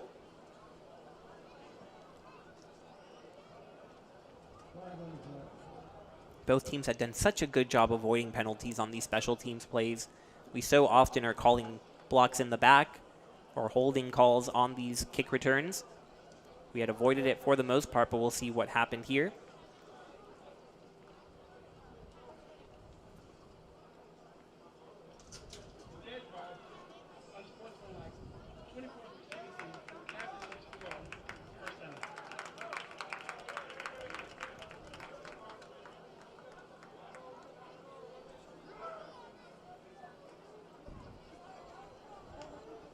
That unsportsmanlike penalty will back Rhodes up to about their 7-yard line. So again, unfortunate field position for the Lynx today, something that they haven't really been able to help themselves out in regards to. We've seen them start pretty deep in their own territory for the majority of this game, but for the Tigers, that special teams that we've talked a lot about, Brian, has helped them out at times. We saw Chris Stewart with that big kickoff return earlier in the game, put the Tigers deep into the Lynx territory. We've seen punt returns. The biggest thing is that this defense has held this offense in this part of the field. And even when Chris Stewart and BJ Stewart don't get the opportunity to return some of those kicks, they're still getting the ball around that 40-yard line, around that 35, which is still pretty tremendous field position for a team that has really, really shown capability to score really, really quickly. And it's also contributed to the time of possession that the Tigers are so often able to maintain up in the mid to high 30s, coming in today 9th in Division III in time of possession, averaging 34 minutes with the ball. Something that came in clutch, especially in that big road win against Barry earlier this year. Tigers holding onto the ball for more than 40 minutes as they pulled off that early season win that really set them off on their course for this fantastic undefeated season. Yeah, so it's a little surprising when you go and you check the stats, live stats updated on Trinity Athletic website, trinitytigers.com. You'll see that the Tigers are losing the time of possession battle today, and that's just based on the fact that they've moved down the field so quickly and been able to get into the end zone. Well, this Rhodes side on the other side has held the ball for much, much longer, not able to move it down the field. But a big chunk play right there as number 80, who we have not called many times today, Aaron Cooper, has the ball in stride down the left sideline to pick up a first down for the Lynx side and put them in some better field position. And that play will also wrap up the third quarter. So we are headed to the fourth and final quarter of this regular season. Trinity Tigers up 55-14 over Rhodes. We'll be right back on Tiger Network.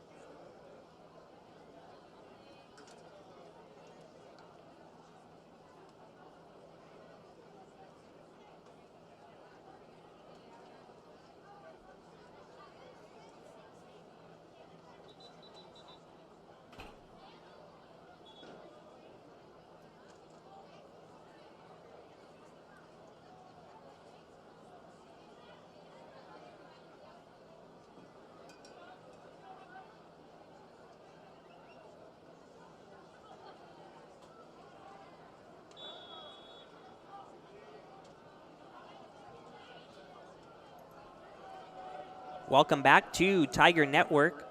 Rhodes on offense. Luke Macias still in at quarterback. And he completes that short pass, but the receiver, Golub, unable to go very far. Lots of new faces all around, but Macias still in at quarterback. And Willis still in the backfield.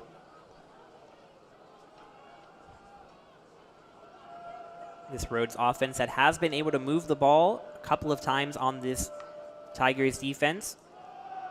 Willis gets the handoff. The Tigers ranked number 15 by the American Football Coaches Association and number 16 by D3Football.com. They are one of 12 undefeated teams remaining in Division III, and just 4 undefeated teams in the state of Texas, 2 of which are right here in San Antonio, the UTSA Roadrunners. And just down the highway, down 281 in the Alamo Dome, the Roadrunners playing a big home game, and at last check, they're down 10-3 against Southern Miss. Bit of a surprise even just at the half. Roadrunners 33-point favorites, getting that big ranking for the first time in program history, 23rd by the College Football Playoff Committee. So hopefully the Roadrunners are able to come back in that one. And it looks like they just scored a touchdown. Just been a great fall of football for San Antonio fans. UIW just across the street, also having a big year. Came up with a big win over Southeastern Louisiana last week. Southeastern Louisiana had been ranked 6th in FCS football, but the Cardinals of UIW able to upset them.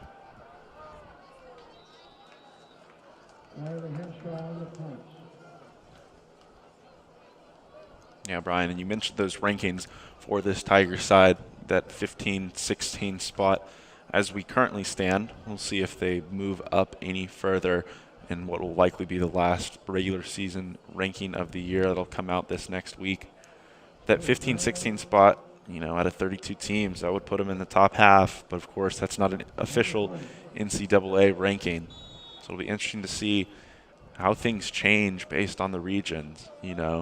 Teams reseeded 1 through 8, but those 4 brackets made up of those 8 teams split up as well as possible based on geographic region. So perhaps the Tigers a top half team in the entire bracket when it comes to looking at the country as a whole, but where do they stand in the 8 teams in whatever region, whatever bracket they get put into? Because that's ultimately what's going to decide whether we have another game to call, fingers crossed, next year at Trinity Stadium, or if the Tigers will be on the road competing in the first round. Whoever it'll be and wherever it'll be, we know it'll be a tough matchup, but the Tigers seeming to be one of the most complete teams in the country, having their defense come in at number 2 and their offense at number 12. So a very balanced team, scoring 46.4 points per game. That ranks 12th in the nation. And allowing the second fewest yards at just 176.5 a game. Rhodes over that mark with 191. But this Tiger defense doing such a good job throughout the year. And here, Rhodes able to get to Will Cheney for the second time. And I believe that's a name you called earlier today, Kobe Binns with the sack. And Binns, someone, you're correct, Brian, talked about him a little bit earlier in the game. Came into this one with 4 sacks on the season, which was good enough to put him at the 6th spot in the conference. So with 1 solo sack right there, he'll certainly move up in the final statistic rankings at the end of this year. But for Cheney, that one coming right in his face just didn't slide up quite enough, and Binns was able to take him down up around the shoulder pads. And Gaiman's punt barely recovered by Rhodes. Was just about to mention a stat that almost feels unreal, but I guess when you consider how few times Gaiman has punted it this year. But opponents have a total of 5 punt return yards on the Tigers this year. Somehow that's only 8th best, but they're allowing just 0.83 yards per return.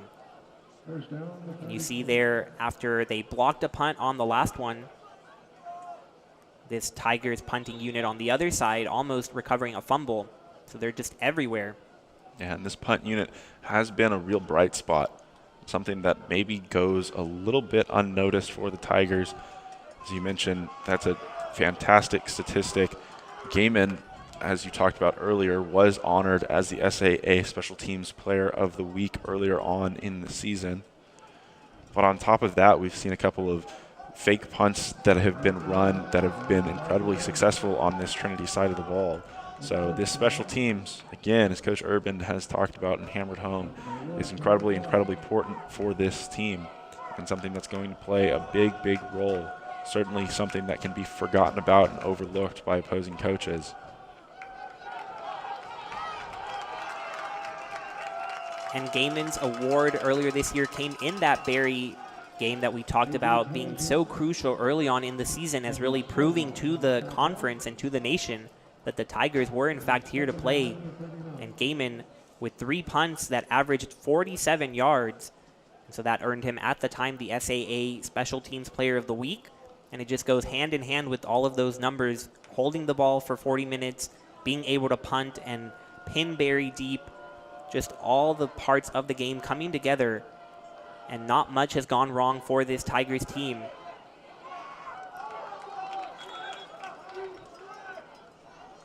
We do have a new quarterback in for Rhodes. Number 12, Cooper Pennington. I believe earlier I misidentified him as someone who came up with a tackle. At the time, it was the other number 12, Hart Penfield, also a freshman who had the tackle, but now it is number 12, Cooper Pennington, the freshman from Nashville, Tennessee. He comes in for Luke Macias, who went 13 for 23, 124 yards, and those 2 touchdowns. Pennington with some room to run. He makes a nice move, getting near that first down marker.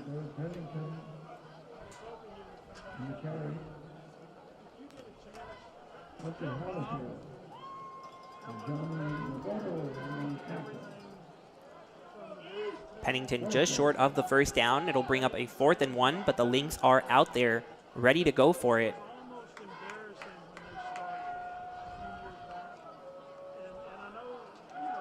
Pennington in some trouble, and he is tripped up and falls in the backfield. That's number 41, Charles Gilbert, who came up with the sack, able to trip up Pennington.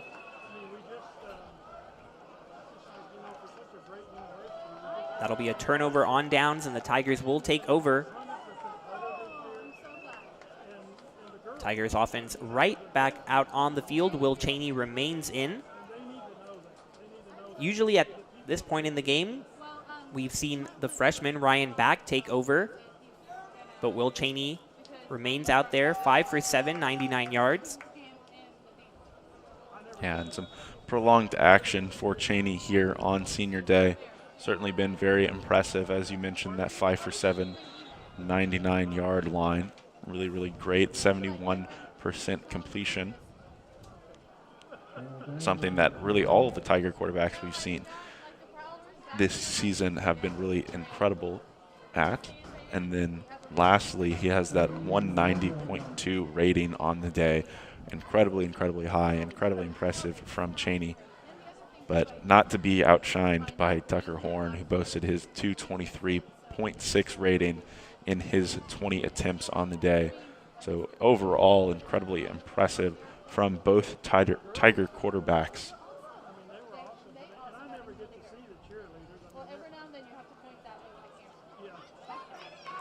Cheney escapes some pressure and takes a big hit in the middle of the field, but he pops right back up. Several seniors currently in the game. Will Cheney, Gerald Daniels at running back. That's in addition to a couple of linemen, Zach Klotz and Brenton Ace. 19 Tiger seniors. That also includes 4 super seniors that we like to call them here at Trinity. Campbell Miller, Joey Padruco, Chris Stewart, and Matthew Willis, all in their 5th year, taking advantage of the extra eligibility granted by the NCAA. They have certainly taken advantage of it as Cheney faces some pressure again and is sacked for the 3rd time. Min Jang coming up with the sack again. That's his 2nd. Yeah, and something that we've seen out of Cheney at times this year is a little bit more of a tendency to move out of the pocket when he's in the game.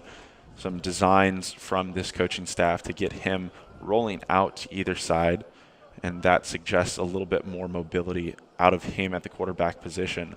But right there, just great closing speed from Ming Sheng at the defensive line position, number 40, 5'9", 220, showing some pretty great speed at that size. So Gaiman, after being nowhere to be found in the first half, thankfully for the Tigers, as they like to see their punter on the sideline. That means they're scoring lots of points, but Gaiman, when asked of, has delivered. Once again, forcing a fair catch and keeping that number at 5 for total punt return yards by opponent. So Rhodes takes over with 6 minutes and 31 seconds left in this fourth quarter. Cooper Pennington remains out there. Freshman from Nashville, just about 3 hours east of Memphis.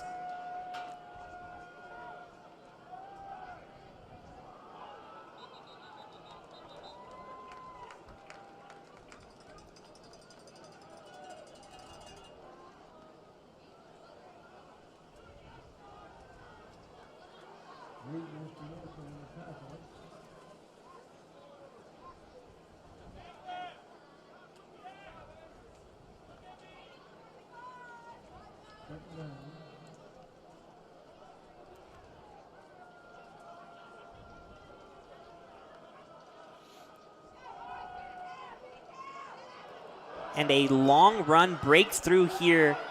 Rhodes with their longest play of the day by far, and nearly getting all the way into the end zone.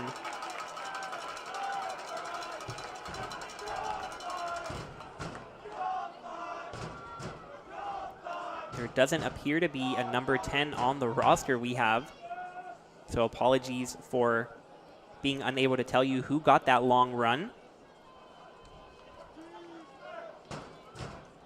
But he takes it again. It's brought down at the 4.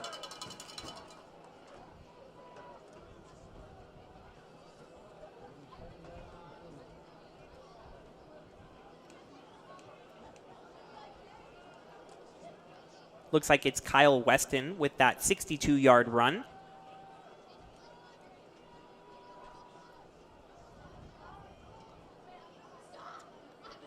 And Pennington fakes the handoff to Weston, roams to his right, and he is able to complete the pass for a touchdown.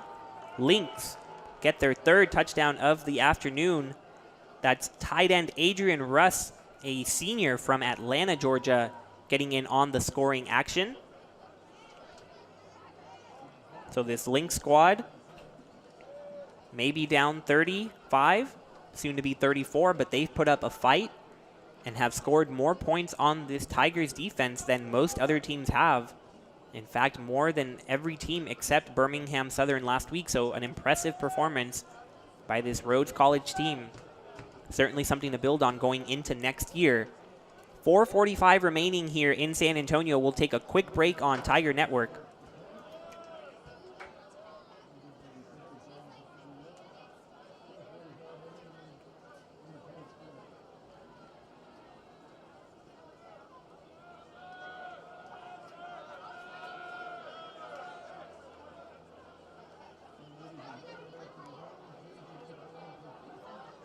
And thank you for your cooperation.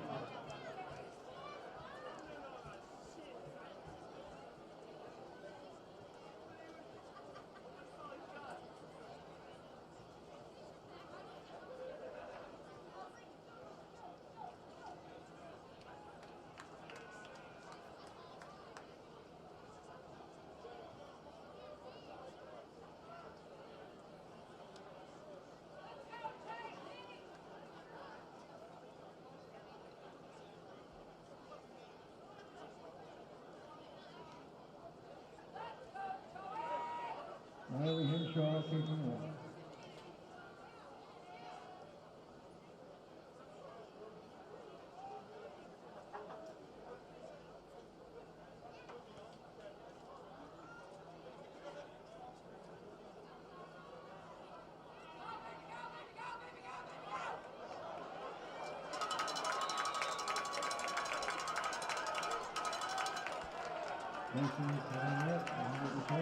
Welcome back to Tiger Network. A nice little return there from Tyson Cornett. Rhodes coming up with their 3rd touchdown of the afternoon.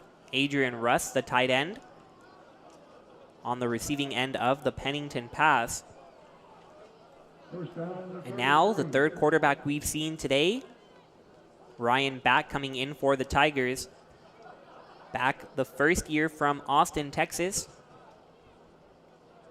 And as Luke and I have gotten to sit in on the QB meetings, we get to see Ryan contributing just as much as Will Cheney and Tucker Horn, a very tight-knit squad of quarterbacks, just 3.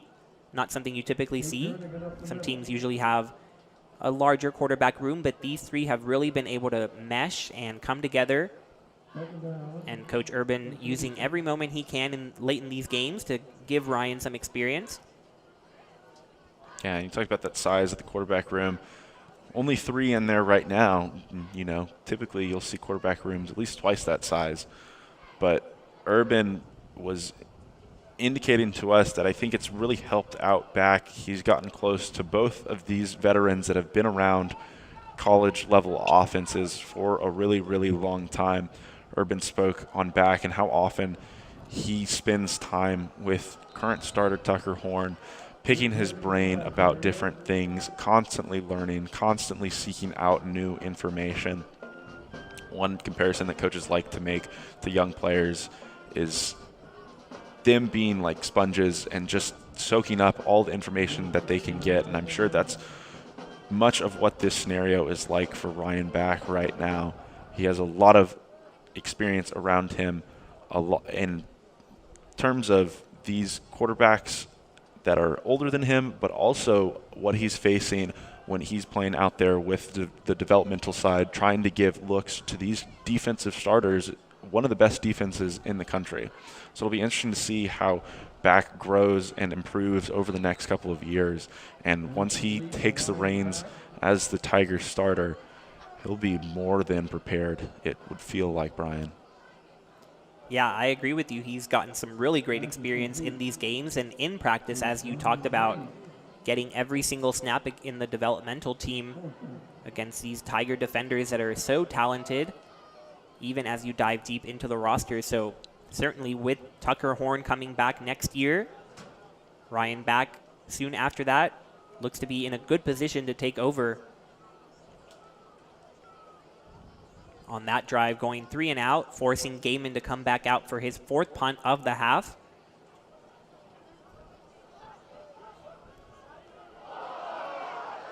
That ball hitting a Rhodes player in the helmet, it looks like, and the Tigers coming up with the recovery. So an unfortunate bounce there for Rhodes, and the Tigers will take back the football now in Rhodes territory. Just 2 minutes left in the game.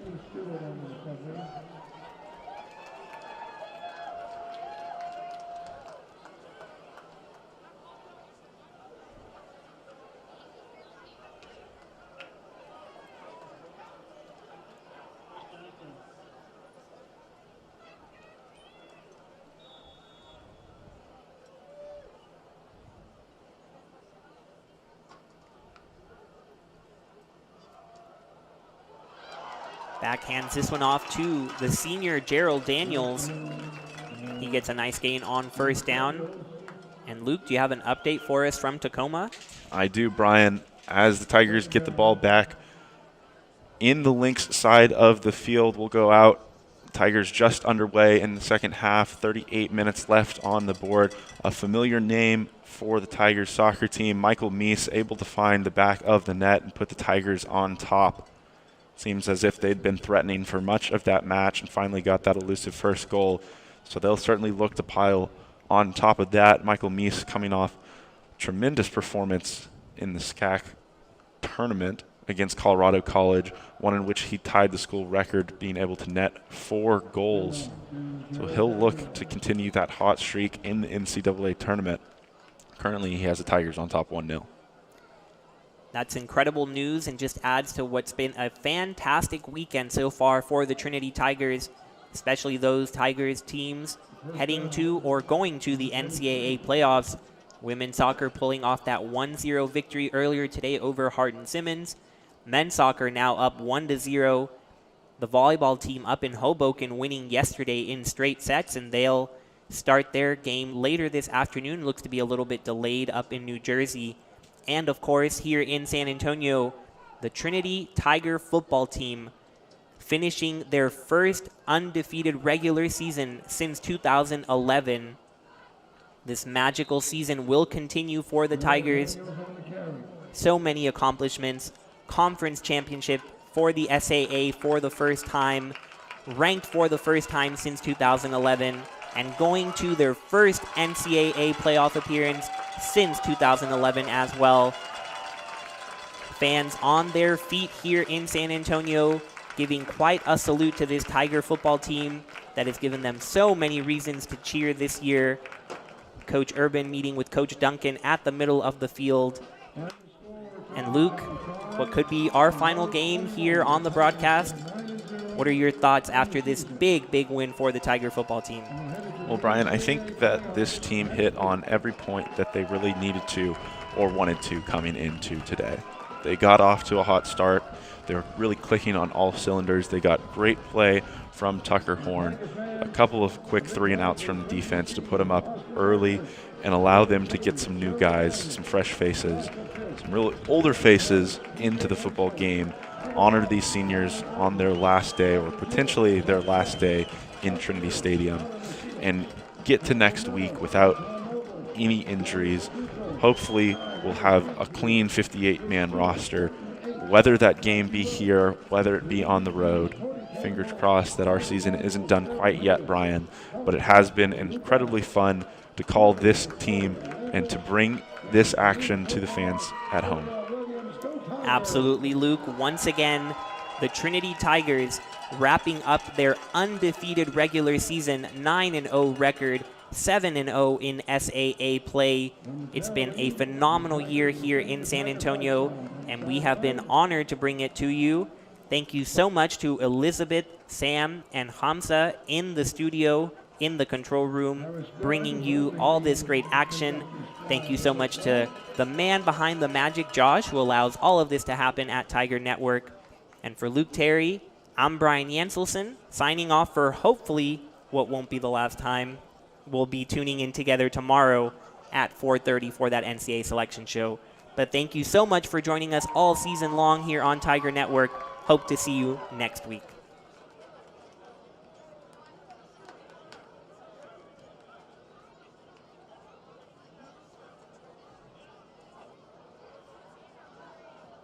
Get ready for the Tiger flag sign.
Southern Athletic Association champions, NCAA playoff round.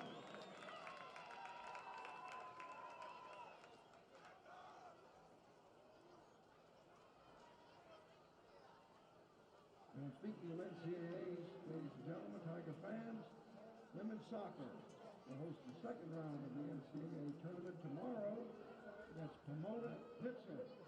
Tiger women's match begins at 1 p.m. at the Paul McGinley soccer field. Gates open at 11:30 a.m. Go Tigers!